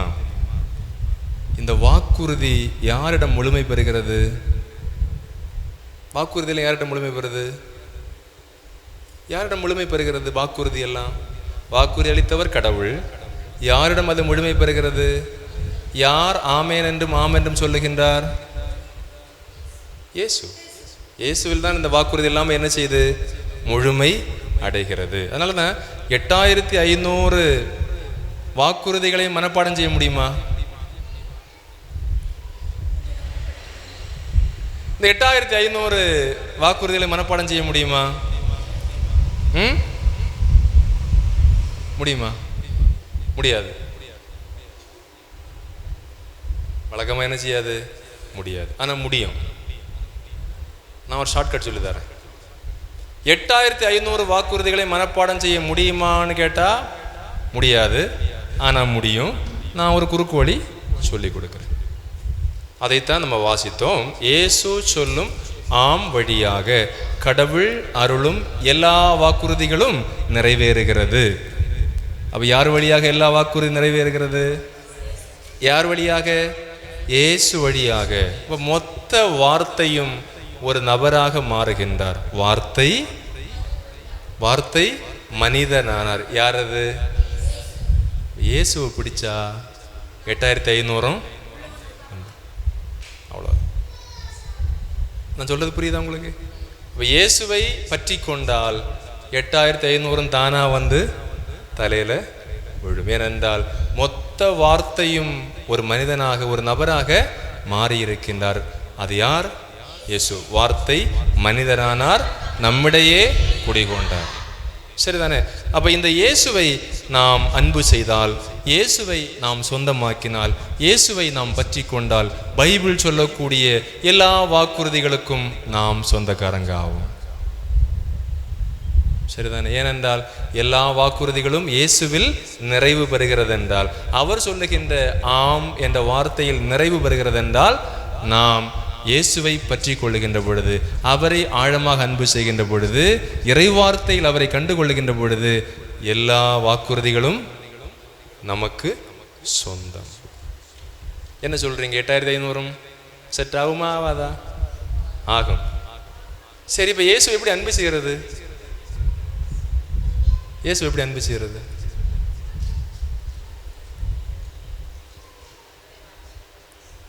நம்ம வாசிக்காத பைபிளா? நம்ம கேட்காத பிரசங்கங்களா? இங்க தாறுமாறா அங்கே இங்க இல்லையா? தாழ்ச்சி நிறை உள்ளம் நம்மகிட்ட இல்லையோ? எப்படி இயேசுவை அன்பு செய்வது? எப்படி வார்த்தையின்படி வாழணும்? எப்படி? இதைத்தானே நம்ம 10 வருஷமா சொல்லிட்டு இருக்கிறோம். வார்த்தையின்படி வாழணும், வார்த்தையின்படி சாட்சியா வாழணும். என்ன அது உருண்டையா லட்டா? அது எப்படி இருக்கும் சாட்சியான்னா? அன்பு செய்யணும், இரக்கத்தோடு இருக்கணும் கொஞ்சம் கூட. உங்களுக்கு தெரியாதா இது? உங்களுக்கு தெரியுமா? தெரியும். ஆனால் நம்ம இப்போ நீ சொன்னதெல்லாம் சரிதான், சரியா, நான் இல்லைன்னு சொல்லல. ஆனால் நம்ம இங்கே சொல்கிற எல்லாமே காம்பவுண்டு அந்த பக்கம் போனால் பெரும்பாலும் அந்த நேரம் வரும்போது நம்ம என்ன செய்கிறோம்? அதுக்கு எதிராக தான் நிற்கிறோம். பேசக்கூடாது பேசக்கூடாது பேசக்கூடாதுன்னு நினச்சிட்டு தான் போவோம். ஆனால் அங்கே நமக்கு எதிராக நிற்கக்கூடிய ஒரு ஆள் என்ன செய்வாங்க? கரெக்டாக நமக்கு எதிராக தான் அப்படி குத்து விடுவாங்க.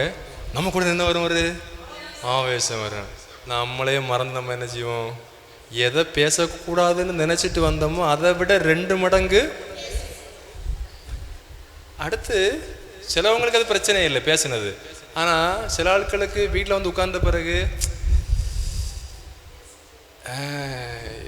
எல்லாம் பேசண்டாமல் இருந்து இப்போ நமக்கே நம்மளை நினச்சா என்ன மாதிரி இருக்கு? ஒரு மாதிரி அருவருப்பாக இருக்கும், தெரியுமா? அருவருப்பா. அதுதான் மாற்றம். அதான் அந்த மனசாட்சி நம்ம என்ன செய்கிறது? பக்குவப்படுத்துகிறது.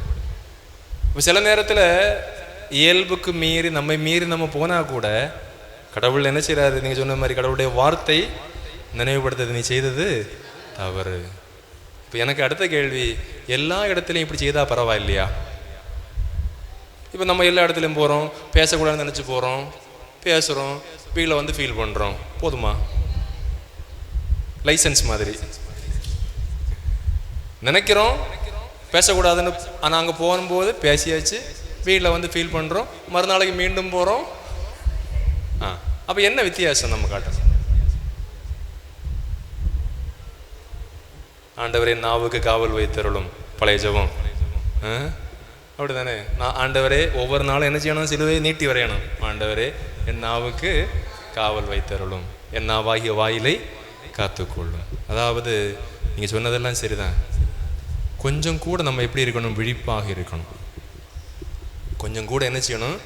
விழிப்பாக இருக்கணும். அது ரொம்ப முக்கியம். இப்போ நம்ம உலகத்தில் தான் இருக்கிறோம் இல்லையா? சாதாரண மக்களோட தான் இருக்கிறோம். பிரச்சனைகள் நமக்கு என்னது? எளிதானது. இப்போ நான் என்ன சொல்ல வரேன்னா, புதுசாக பிரச்சனைகளுக்கு ஒன்றும் போக வேண்டாம், சரியா? ஏற்கனவே இருக்கிய பிரச்சனைக்கு வருவோம். நம்ம வீட்டில் இருக்கக்கூடிய நம்ம அக்கா, நம்ம தங்கச்சி, நம்ம அண்ணன், நம்ம தம்பி, இவங்கக்கிட்ட எத்தனை பேர் நம்ம இன்னும் முழுசாக பேசிகிட்டு இருக்கிறோம்? 10 வருஷம் ஊழியம்,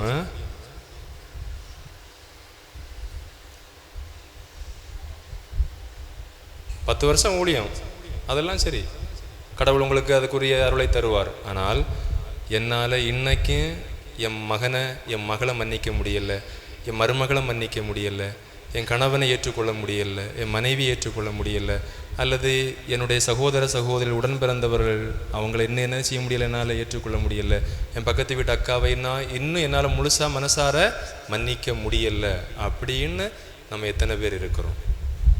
இதில் ஒரு மாற்றம் வந்ததா? அது மாற்றம். அதாவது பரவாயில்ல, ஒரு ஆளையாவது நான் இன்னைக்கு எனக்கு கொஞ்சம் என்ன மூக்கு அறுபட்டாலும் பரவாயில்ல, ஏன்னா எப்படி நான் பேச போன 2 வார்த்தை என்ன சொல்லுவாங்க? சொல்ல தான் செய்வாங்க. இருந்தாலும் பரவாயில்ல, நான் தாழ்மையோடு. அதான் வலி, அது வலிக்கும். சொல்லுங்க. ஒரு மினிட். அது அவங்க பிரச்சனை. ஆனால் திரும்ப திரும்ப நம்ம முயற்சி செய்கிறது நல்லது, ஒன்று. 2வது, இப்போ நம்ம என்ன சொல்கிறோம்? நாங்கள் பேசணும், அவங்க பேசாட்டா என்ன பண்ணுறது? வேண்டாமே, அது அவங்க பிரச்சனை, சரியா? ஆனால் என்ன பிரச்சனைன்னா, நீங்கள் சொன்னீங்கல்ல, அப்படியே விடணுமா? 7, 70, 749, 779 இல்லையா? அதாவது கஷ்டம் தான், நான் சொல்லல. நம்ம பலவீனம் உடையவங்க ஈஸியாக ஒன்று நமக்கு என்ன செய்ய முடியாது, அவ்வளோ சீக்கிரம் இறங்கியெல்லாம் வர முடியாது. எவ்வளவு தான் இதாக இருந்தாலும் அவ்வளோ சீக்கிரம் என்ன செய்ய முடியாது, இறங்கி வர முடியாது. ஆனால் எங்கெல்லாம் இறங்க முடியுமோ அங்கெல்லாம் இறங்கணும். நீங்கள் சொன்ன சரிதான். அதாவது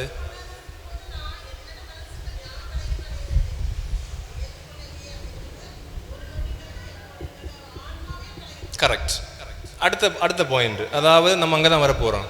இப்போது நம்ம எவ்வளவுதான் முயற்சி எடுத்தாலும் சம்மந்தப்பட்ட நபர் அதை புரிஞ்சிக்கவே இல்லை, ஏற்றுக்கொள்ளவே இல்லை. இப்போ எனக்கு என்ன வருது? ஒரு குற்ற உணர்வு வருது மனசுக்குள்ளாடி, எனக்கு ஒரு சோர்வு வருது இல்லையா, எனக்கே ஒரு பலவீனம் வருது.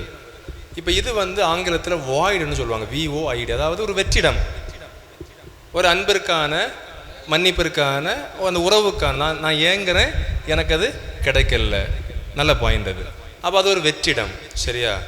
இந்த வெற்றிடத்தை நான் நிரப்பலைன்னா நான் சோர்வடைந்து கொண்டு தான் இருப்பேன். இந்த வெற்றிடம் நிரப்பப்படணும். எப்படி நிரப்பப்படும்?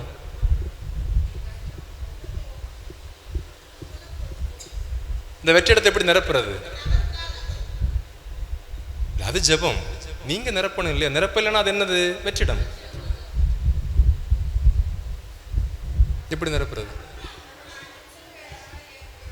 மன்னிக்கிறது. மன்னிக்கும் போது ஓகே, ஒரு கூட மண் வாரி போட்டீங்க உள்ள அந்த குழியை நிரப்புறதுக்கு. சமரசம் பண்ண முடியாதுன்னு சொல்லியாச்சு. நாங்கள் பண்ணி பார்த்தோம், அவங்க என்ன செய்யலை, ஏற்றுக்கொள்ளல. சரி, சமரசம், ஒரு கூட மண் உள்ள போட்டாச்சு, ஆனால் குழி நிரம்பவே இல்லை, இன்னும் கிடக்குது. நீங்கள் சொன்னது சரி.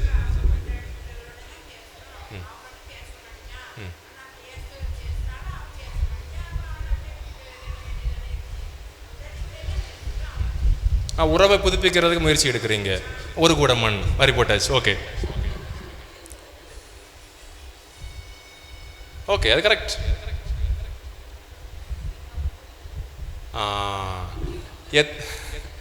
எத்தனை கூட அள்ளி போட்டாலும் அது நிரம்பாது. அது ஒரு டிப்பர் லாரி மண் அள்ளி போடணும். அது யார் போடுவா தெரியுமா? இயேசுவின் அன்பு என்கிற அந்த லாரி நிறைய என்ன செய்யணும்? அது மட்டும்தான் நிரப்பும். இல்லைன்னா அது எப்போவுமே எப்படி தான் இருக்கும்? நமக்கு மனசு கஷ்டமாக இருக்கும். சில நேரத்தில் நம்ம எவ்வளோ அந்யோன்யமாக இருந்தோம், இல்லை எவ்வளோ அந்யோன்யமாக இருந்தோம், எவ்வளவு அக்கறையாக மாறி மாறி இருந்தோம். பார்க்குறவங்க எல்லாம் பொறாமப்படக்கூடிய அளவுக்கு நம்ம நினச்சது இருந்திருப்போம். ஆனால் இன்றைக்கி ஒரு சின்ன ஏதோ யாரோ நம்ம யாரே கண்ணுப்பட்டதோ கல்லுப்பட்டதோ என்னதோ எப்படி என்ன பிரிஞ்சாச்சு. ஆனால் அந்த வலி என்ன செய்யும்? இருந்துட்டு தான் இருக்கும். அந்த வெற்றிடம் இருந்து கொண்டு தான் இருக்கும். அந்த வெற்றிடத்தை நிரப்புவதற்கு ஒரே வழி இயேசுவின் மீது உள்ள அன்பு. நான் சொன்னேன், நம்ம செய்ய வேண்டியதெல்லாம் செய்யணும். கொஞ்சம் கொஞ்சம் கொஞ்சம் கொஞ்சம் கொஞ்சம் கொஞ்சம் நம்ம நிரப்பலாம். ஆனால் அதை முழுசாக நிரப்புறதுக்கு ஒரே வழி இப்போ முழுசாக நிரப்புறதுக்கு ஒரே வழி இயேசுவின் மீது உள்ள அன்பு. அந்த அன்பு மட்டும்தான் அதை என்ன செய்யும்? நிரப்பும். அந்த அன்பு நமக்கு கிடைச்சுன்னா வேற எதுவும் நமக்கு என்ன வராது? தேவை. அதனால தான் இப்போ திருமணமானவங்களுக்கு கணவன் மனைவி கிடையில, அல்லது பிள்ளைகளுக்கு இடையில, பெற்றோருக்கு இடையில அந்த உறவு பாதிப்புகள் வரும்போது அது வெற்றிடமா இருக்கும். அப்போ சிலவங்க என்ன செய்வாங்க? இன்னொரு அன்புக்கு முயற்சி எடுப்பாங்க, சரிதானே? அல்லது இன்னொரு நபரை கண்டுபிடிப்பாங்க. ஆனால் நல்லா ஒன்று புரியணும் ஒரு விஷயம், அதாவது முறையற்ற தொடர்புகள் எல்லாமே கடைசியில் எங்கே போய் முடியும்? உடல் தேவையில தான் போய் முடியும். ஆனால் அது ஒரு காலம் என்ன செய்யாது? உண்மையானதா நிலைக்காது. அது உண்மை, அது நிலைக்காது, பாதியில் முடிஞ்சு போயிடும். ஏன்னா எந்த நேர்மையில்லாத தொடர்புமே உடல் தொடர்பில் தான் முடியும். ரெண்டாவது, அது ஒருபோதும் நிலைக்காது, அது பாதியில் முடியும். அந்த வேதனை பழைய வேதனையை விட பல மடங்கு வேதனையாக இருக்கும். ஏமாற்றம், குற்ற உணர்வு, துரோகம் இதெல்லாம் சேர்ந்து போட்டு கலக்கும், சரிதானே? அதனால தான் இந்த வெற்றிடத்தை நிரப்புறதுக்கு இயேசுவின் அன்பை மட்டும்தான் என்ன செய்யணும்? அதில் தான் நம்ம எக்ஸ்பர்ட்டாக இருக்கணும். அதில் இப்போ நான் இயேசுவின் அன்பை புரிஞ்சு கொள்ளாமல், இயேசுவின் அன்பை முழுசாக எனக்கு தெரியாமல் உங்களுக்கு என்ன செய்ய முடியாது? சொல்ல முடியாது. இப்போ நான் மகிழ்ச்சியாக இல்லாமல், நான் சிரிக்காமல் உம்முன்னே வந்துட்டு என்ன தான் பேசிட்டு போனாலும் உங்களுக்கு அது என்ன செய்யாது? ஃபீல் ஆகாது. எனவே தான் மகிழ்ச்சியாக இருப்பதற்கு ஒரு வழி என்னன்னா இயேசுவின் அன்பை முழுமையாக பற்றி. அப்போ நான் சொன்னேன், 8500 வாக்குறுதிகளையும் முழு வடிவமாக ஒரு நபரில் இருக்கிறது என்றால் அது இயேசு. அவரை பற்றி கொள்ளுகின்ற பொழுது நான் என்ன செய்கிறேன்? ஸ்ட்ராங் ஆகிறேன். என்னை யார் என்ன நீங்கள் சொன்னீங்க இல்லையா? அதாவது சில நேரம் நான் ரொம்ப வீக்காக ஃபீல் பண்ணுறேன் இல்லையா? பலவீனமாக ஃபீல் பண்ணுறேன், தனிமையாக ஃபீல் பண்ணுறேன், என்னை எல்லாரும் வெறுக்கிறது மாதிரி ஃபீல் பண்ணுறேன், அல்லது என்ன தான் ஒரு மாதிரி பார்க்குறாங்களோ சில நேரத்தில். அப்படி தானே?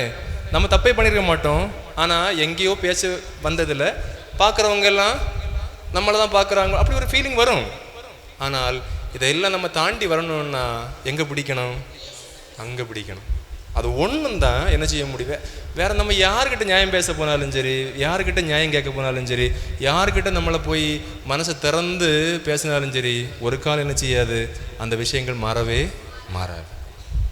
இப்போ நம்ம செய்ய வேண்டியது இந்த அன்பு. அப்போ ஒவ்வொரு நாளும் நம்ம ஜெபிக்கணும். ஒரு வரி ஜெபம், ஆண்டவரே உம்முடைய அன்பை நாங்கள் சுவைக்க எங்களுக்கு உதவி செய்யும். நீர் விரும்புவது போல எங்களுடைய வாழ்க்கை இருப்பதற்கு உம்முடைய அன்பை நாங்கள் சுவைப்பதற்கு உதவி செய்யும். அந்த அன்பு நமக்குள்ள வந்துன்னா யார் அசைக்க முடியாது நம்மளெல்லாம். நான் துணிஞ்சு சொல்றேன், யார் என்ன செய்ய முடியாது. ஆனா கஷ்டம் இருக்கும், பிரச்சனை இருக்கும், நோய் இருக்கும், குழப்பம் இருக்கும். ஆனா எல்லாம் இருந்தாலும் நம்ம என்ன செய்வோம், ஒரு ஸ்ட்ராங், அந்த பலவீனம் இல்லாம வலுவா என்ன செய்வோம், நம்ம இருப்போம். அது ஒன்னே ஒண்ணுதான், கிறிஸ்துவின் மீதுள்ள அன்பு. அதனால நான் என்ன சொல்றேன்னா, யாருக்கு மேலே ரொம்ப பாசம் வைக்காதீங்க. இல்லை, நான் இப்போ எல்லா இடத்துலையும் சொல்றது, நம்ம வழக்கமாக சொல்றோம் பாசம் வைங்கன்னு சொல்லுவோம். ஆனால் யார்கிட்ட என்ன செய்யாதீங்க ரொம்ப, அதாவது அவங்க இல்லைன்னா என்னால் இருக்க முடியாதுன்னு ஒரு நிலைமையை ஒரு காலம் உருவாக்காதீங்க. ஏன்னா யார் இல்லைன்னா நம்ம இருக்க முடியாதுன்னு நினைச்சோமோ அவங்க தான் முதல்ல திரும்பி நின்று குத்திட்டு போவாங்க. சரிதானே? அப்போ அது வெற்றிடமாக மாறும். உண்டா இல்லையா? வெற்றிடம். வேற யாரும் என்ன செய்ய முடியாது, நிரப்பவே முடியாது. அதனால தான் எந்த வாக்குறுதி யாரும் கொடுக்காதீங்க, கடைசி வரைக்கும் கூடயே இருப்பேன், நல்லா இருப்பியா, நீ இல்லைன்னா என்னால் வாழ முடியாது, இதெல்லாம். அதனால என்னது, நமக்கு ஒரே ஒரு வாக்குறுதி தான். என்னது? உலகம் முடியும் வரை நான் உன்னை கைவிட மாட்டேன். தாய் உன்னை மறந்தாலும், உன்னை யார் மறந்தாலும் நான் உன்னை. இதை நம்பலாம், இதுல கெட்டியா என்ன செய்யலாம், பிடிக்கலாம், இதுல பிடிக்கணும். ஆனால் இப்ப என்ன பிரச்சனைன்னா, மக்களே சரணம்னு கிடந்ததெல்லாம் இப்ப கண்ணீர்ல தான் கிடக்குது. வருத்தமா இருக்கு, என்ன ரொம்ப வேதனையா இருக்கு சில நேரத்தில். அதாவது எல்லாத்துலேயும் மக்கள் மக்கள் மக்கள், மக்களே சரணம், மக்கள் மட்டும்தான், பிள்ளைகளுக்காக பிள்ளைகளுக்காக பிள்ளைகளுக்காகன்னு உழைச்சு உழைச்சு வாயை கட்டி வயிறை கட்டி கடைசியில் இப்போ ஒரு அப்பா என்ன சொல்கிறாருன்னா, ஃபாதர் ஒரு வீடு இருக்குது, எனக்கு ரிட்டையர்டான கொஞ்சம் பென்ஷன் பணம் வந்திருக்கு. பிள்ளைகள் என்ன பேசுகிறாங்க தெரியுமா? 2 கல்யாணம், 2 பொம்பளை பிள்ளைகள் பேசுகிறாங்க. அப்பா வீடு எனக்கு. மூத்த பிள்ளை சொல்லுது, அப்பா வீடு எனக்கு. அப்பா பேங்க்ல கிடக்கிற பணம் எனக்கு. ஃபாதர் நாங்கள் 2 பேரும் எங்கே போகிறதுக்கு? நான் சொல்றது புரியுதா? அவர் வேதனைப்படுறாரு. அதாவது என் பிள்ளைகள் எனக்கு நிலைமை, எனக்கு என் மனைவி நிலைமையை பற்றி யோசிக்கல, நாங்கள் எங்கே போவோம், என்ன சாப்பிடுவோம்னு பிள்ளைகள் யோசிக்கவே இல்லை.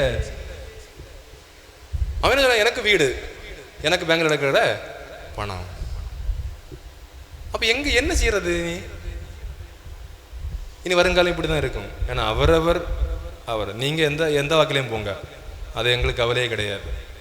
அப்படித்தானே? இப்போ என்ன சொல்றாங்க, அப்பா வெளிநாட்டில இருந்து அங்கே இருந்து அனுப்பி அனுப்பி அனுப்பி, அம்மாவும் என்ன சொல்லுது, உங்க அப்பா அந்த வார்த்தை நக்கா பிச்சைன்னு சொல்லுவாங்க அந்த பக்கம், நக்கா பிச்சை 45,000 ரூபா தான் அனுப்புறாரு. 45,000 சொல்லுது குறைஞ்சதா? வெளிநாட்டில்னு சொன்னா எப்படி இருக்கும்?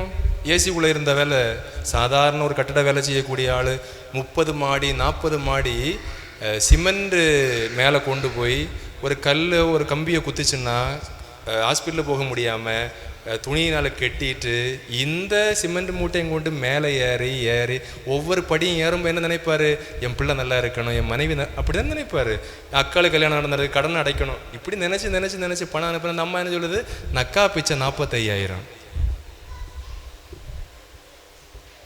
இப்போ நீங்கள் சொல்லுங்க, உங்களுடைய வீடுகளில் இருந்து கடலில் இருக்கிறவங்க எல்லாம் ஏசியில் இருக்கிறாங்க. கடல்னா என்ன?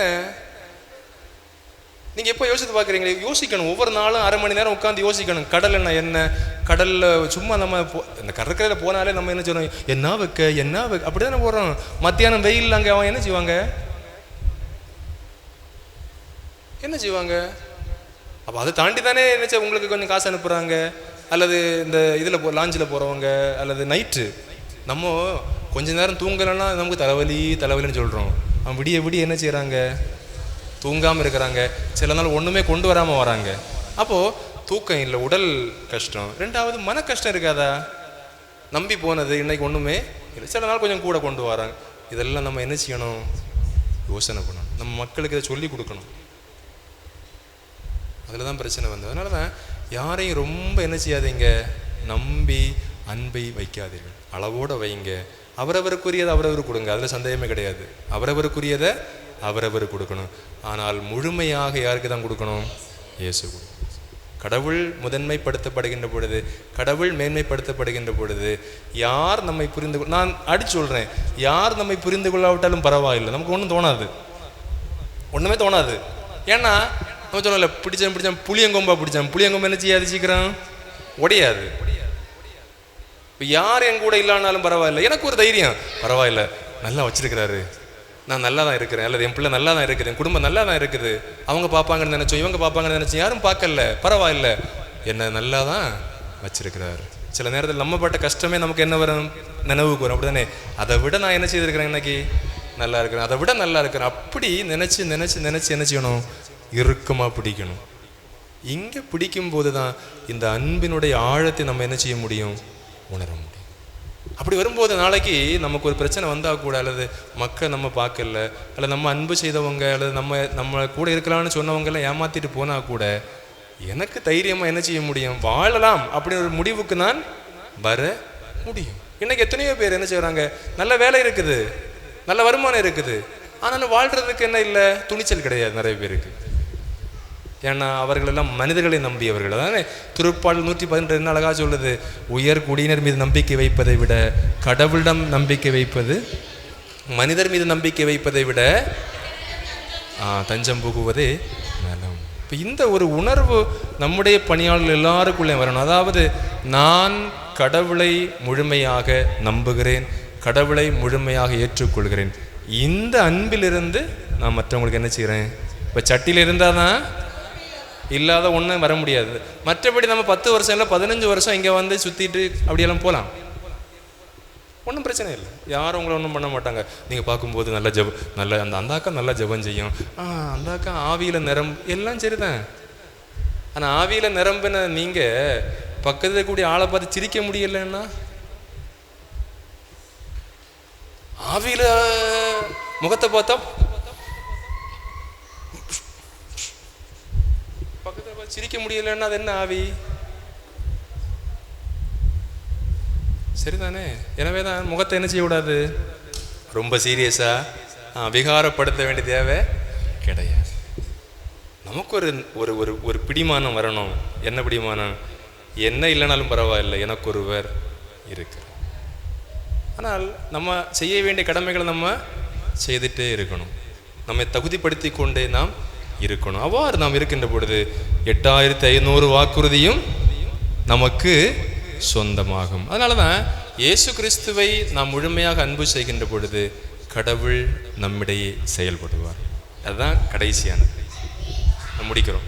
அதாவது நீங்கள் எல்லாருமே வல்ல செயல்கள் செய்வதில் என்ன செய்யணும், முன்ன நிற்கணும். அப்போ இயேசு கிறிஸ்து என்னிலே செயல்படுகின்ற பொழுது நான் அவரை மற்றவருக்கு கொடுக்க முடியும். அப்போ முதல்ல நான் என்ன செய்யணும், அவரை எனக்கு சொந்தம் ஆக்கணும், அதன் பிறகு நான் மற்றவர்களுக்கு கொடுக்கணும். அப்போது இந்த இடத்துல வரக்கூடிய யாராக இருந்தாலும் சரி, என்ன கஷ்டமாக வந்தாலும் சரி, உங்ககிட்ட சொல்லும்போது ஒரு வார்த்தை, பரவாயில்லை நான் உங்களுக்காக ஜெபிக்கிறேன், நீங்கள் நல்லா இருப்பீங்க, உங்களுக்கு அது இந்த நோயை நீங்கிறதுக்கு அல்லது இந்த பிரச்சனை மாறுறதுக்கு நான் என்ன செய்கிறேன், ஜெபிக்கிறேன் அப்படின்னு சிரிச்சிட்டு ஒரு வார்த்தை சொன்னாலே ஒரு ஆறுதல் இல்லையா? இதுதான் நான் முதல் கற்றுக்கொள்ள வேண்டிய பாடம். அதாவது சிரிச்சிட்டு சொல்லக்கூடிய, அதாவது மகிழ்ச்சியை நம்ம வெளிக்காட்டணும். நம்ம வீட்டில் கஷ்டம் இருக்கும், இல்லைன்னு சொல்லவே இல்லை, பிள்ளைகள் நம்ம சொல்கிறது போல இல்லை, அல்லது வீட்டில் கணவர் நம்ம சொல்கிறது போல இல்லை, வருமான குறைவுகள் இருக்கலாம், கடன் பிரச்சனை எல்லாரை விட கூடுதல் நமக்கு இருக்கலாம். ஒரு சில நேரத்தில் நம்ம என்ன நினச்சிருப்போம், சரி கடவுளுக்கு பணி செய்ய போவோம், அப்படியாவது ஒரு சில நேரத்தில் நம்ம கடன் சுமை குறையுன்னு நம்ம நினச்சிருக்கலாம்.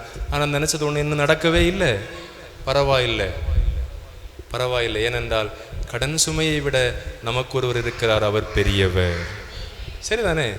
நோயை விட நமக்கு ஒருவர் இருக்கின்றார், அவர் பெரியவர். அதனால யோபு என்ன சொன்னார், எனக்கு கஷ்டம் இருக்குது, நோய் இருக்குது, என்ன சொன்னார், நான் சாகிறேன், என் சதை அழுகுகிறது, என் மீட்பர் உயிரோடு இருக்கிறார். நான் செத்துட்டு தான் இருக்கிறேன். வெளியே பார்க்குறவங்க என்ன சிரிக்கிறாங்க, இவனை பாரு, அவன் கோயில் ஜவன் நடந்தான், இன்னைக்கு என்ன கஷ்டப்படுறான் பாருங்கன்னு வெளியில் பார்க்குறவங்க சிரிக்கிறாங்க. ஆனால் யோபு என்ன சொல்றாரு? நான் செத்து கொண்டு தான் இருக்கிறேன், என் மீட்பர் உயிரோடு இருக்கிறார். இதுதான் நம்பிக்கை. என் மீட்பர் உயிரோடு இருக்கிறார், நான் அவரை காண்பேன். அது வார்த்தை அழகானது. என் கண்களே நேரடியாக அவரை காணும். இப்போ நம்முடைய பிரச்சனைகள் அல்ல பெரியது, நம்முடைய பிரச்சனைகளை விட பெரிய ஒரு கடவுள் நமக்கு இருக்கின்றார். அப்போ அவரை நாம் கண்டுகொள்வது எங்க கண்டுகொள்வோம்? பைபிள்ல இறை வார்த்தை நம்ம என்ன செய்வோம்? அவரை கண்டுகொள்ளணும். அப்போ கண்டுகொள்ளணும் நம்ம என்ன செய்யணும்? பைபிள் வாசிக்க தொடங்கணும். விவிலியத்தை பற்றி கொஞ்சம் அறிவு நமக்கு இருக்கணும். அப்போ நம்ம என்ன செய்யணும்னா, அடுத்த வாரத்திலிருந்து அல்லது அடுத்த மாத தொடக்கத்திலிருந்து நம்ம என்ன செய்வோம்? எல்லாரும் சேர்ந்து பைபிள் வாசிக்கிறதுக்கு முயற்சி எடுப்போம். ஒரு வருஷத்தில் பைபிள் மொத்தமும் வாசித்து, அதாவது எல்லாரும் சேர்ந்து ஒரு குழுவாக நம்ம வாசித்தானாலே அதிலே ஒரு பெரிய அற்புதம் இருக்குது, ஒரு பெரிய மாற்றம் நமக்குள்ளே கடவுள் செயல்படுவதற்கான அருள் அங்கே கிடைக்கும். சரிதானே? அப்போ இது யாரையும் நம்ம ஏமாத்துறதுக்கோ அல்ல, அப்படி இல்லை. எனக்கும் கடவுளுக்கும் உங்களுக்கும் கடவுளுக்கும் இடையே உள்ள அந்த உடன்பாடு. அதனால் இந்த இடத்துல நான் பணி செய்கிறேன், அதற்கு முதல் விஷயமாக பைபிளை ஒரு தடவையாவது என்ன செய்வேன்? நான் வாசித்து முடிப்பேன். அப்போ அதில் ஒரு அருள் இருக்குது. ஏன்னா இறைவார்த்தை வாசிக்க வாசிக்க தான் சொன்னேன் இல்லையா? என்ன பெருகும்? அருள் பெருகும். அதாவது பைபிள் வாசிக்க வாசிக்க அருள் பெருகுதுன்னா, அந்த இறைவார்த்தை உள்ளே போக போக நீங்கள் சொன்ன தாழ்மை வரும், நீங்கள் சொன்ன பொறுமை வரும், நீங்கள் சொன்ன ஏற்றுக்கொள்ளக்கூடிய சகிப்புத்தன்மை வரும். எங்கேயும் நிமிந்து நின்ன நம்ம போ, சரி அது எருமையா? எருமைதான், போ. ஆடா இருக்கட்டும், ஆடா இருக்கட்டும், அது எருமையா? சரி, அவ்வளோதான். அல்லாமல் அங்கே நின்று மல்லு கட்டி இது ஆடுனா அவன் என்ன சொல்கிறான்? 2 பேரை கூட்டி வந்து எருமைன்னு சொல்கிறேன். ஆடு நமக்கு என்ன வருது? பிபி தான் ஏறுது. அப்படி தானே? ஆடா இல்லை, எருமையா? சரி, இதுதான் கடைசியில் நமக்கு கிடைக்கக்கூடிய முதிர்ச்சி. இயேசு சொன்னார் இல்லையா? பேதுருட்ட என்ன சொன்னார்? நீ முதிர்வடைகின்ற பொழுது உன் கையும் காலையும் கட்டி உனக்கு விருப்பம் இல்லாத இடத்துல கொண்டு உன்னை விடுவேன். நீ கைகளை இந்த கைகளை விரித்து கொடுத்தல் இங்கே நடக்கணும். இந்த இல்லத்தினுடைய பணியாளர்கள் கைகளை விரித்து கொடுப்பவர்களாக இருக்கணும். அதுக்கு அர்த்தம் என்னது? கைகளை விரித்து கொடுக்கணும் அர்த்தம் என்னது? அது இந்த கூட கைகளை விரித்து கொடுத்தன அர்த்தம் என்னது?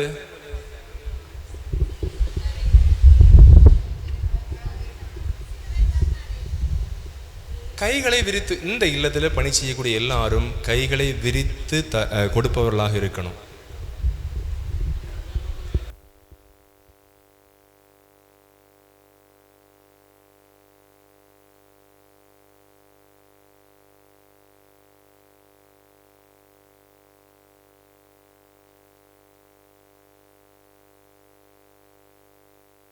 நீங்க சொன்னதான் என்னுடைய விருப்பம் அல்ல,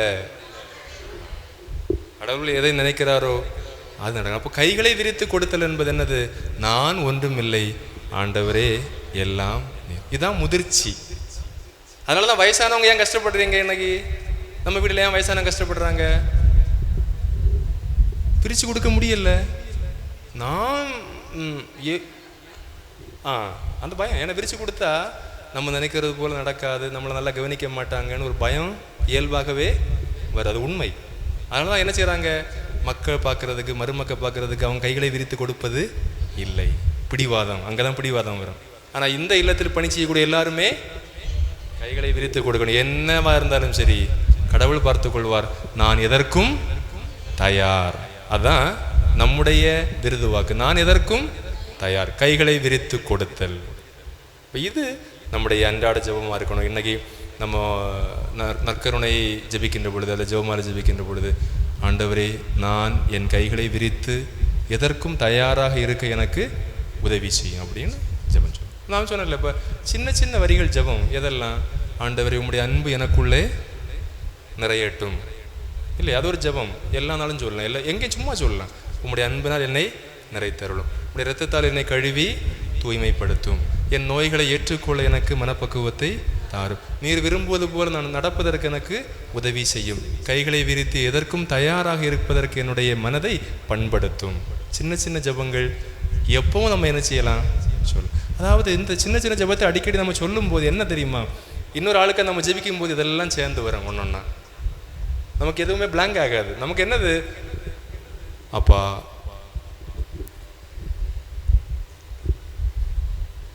நிறைய நேரம் நமக்கு என்ன வரல, நினைவுக்கு வரல. ஆனால் நமக்கு தெரியும் எப்படி ஜபிக்கணும்னு தெரியும். ஆனால் நம்ம நல்ல ஆண்டவரே உண்மை நாங்கள் அன்பு செய்கிறோம், உமக்கு உண்மை புகழ்கிறோம், ஆராதிக்கிறோம், நன்றி செலுத்துகிறோம் அப்பா. எனக்கு தொடர்ச்சி கிடையாது. நான் என்ன சொல்கிறேன்னா, ஒவ்வொரு வரி இருக்கு இல்லையா, அடிக்கடி நான் கூட சொன்னேன் ஏற்கனவே 10 இதை எழுதி வைங்கன்னு, சரிதானே? 10 வரிகளை அடிக்கடி சொல்லணும். ஆண்டவரே நான் உண்மை அன்பு செய்கிறேன், உம்முடைய அன்பினால் என்னை நிறைத்தருளும், உம்முடைய ஆவியினால் என்னை நிறைத்தருளும். இதெல்லாம் சின்ன சின்ன ஃப்ரைஸ், சின்ன சின்ன வரிகள். இது ஒன்றொன்று நம்ம அடிக்கடி சொல்ல ஒரு நபருக்காக நம்ம ஜெபிக்கின்ற பொழுது இதெல்லாம் என்ன செய்யும், ஆட்டோமேட்டிக்காக தொடர்ந்து வரை. யாருமே சொல்ல முடியாது எனக்கு ஜெபிக்க தெரியாதுன்னோ ஜெபிக்க முடியாதுன்னு நம்ம சொல்லவே கூடாது. தானா என்ன செய்யும், அது வரும். அப்போ நாம் எதற்கும் கைகளை விரித்து கொடுக்கணும். அதான் முதிர்ச்சியினுடைய அடையாளம். முதிர்ச்சியினுடைய அடையாளம் வேற ஒன்றும் இல்லை. உன்னுடைய பார்வையில் சரி, என்னுடைய பார்வையில் சரி, அவ்வளோ விட்டு. அதாவது நீ பார்க்குற பார்வையும் சரிதான், நாம் பார்க்குற பார்வையும் சரிதான். இங்கே நின்று பார்த்தா 6, அங்கே நின்று பார்த்தா, இங்கே நின்று பார்த்தா 6, அந்த பக்கம் நின்று பார்த்தா 9, அவ்வளவுதான். இதுதான் முதிர்ச்சி. இப்போ இந்த ஒரு மனப்போக்கம் நமக்குள்ளே வரட்டும். நம்முடைய குடும்பங்களில் முதல்ல மாற்றம் வரும், நம்ம மனதிற்குள்ளே முதல்ல மாற்றம் வரும், நம்முடைய குடும்பங்களுக்குள்ளே மாற்றம் வரும், நாம் சந்திக்கிற நபர்களில் மாற்றம் வரும். இந்த இல்லத்தில் பணிபுரிகின்ற பொழுது இங்கே யாரெல்லாம் வராங்களோ அவர்களுக்கெல்லாம் நம்ம எப்படி இருப்போம், சாட்சிகளாக இருப்போம். எழுமுங்க.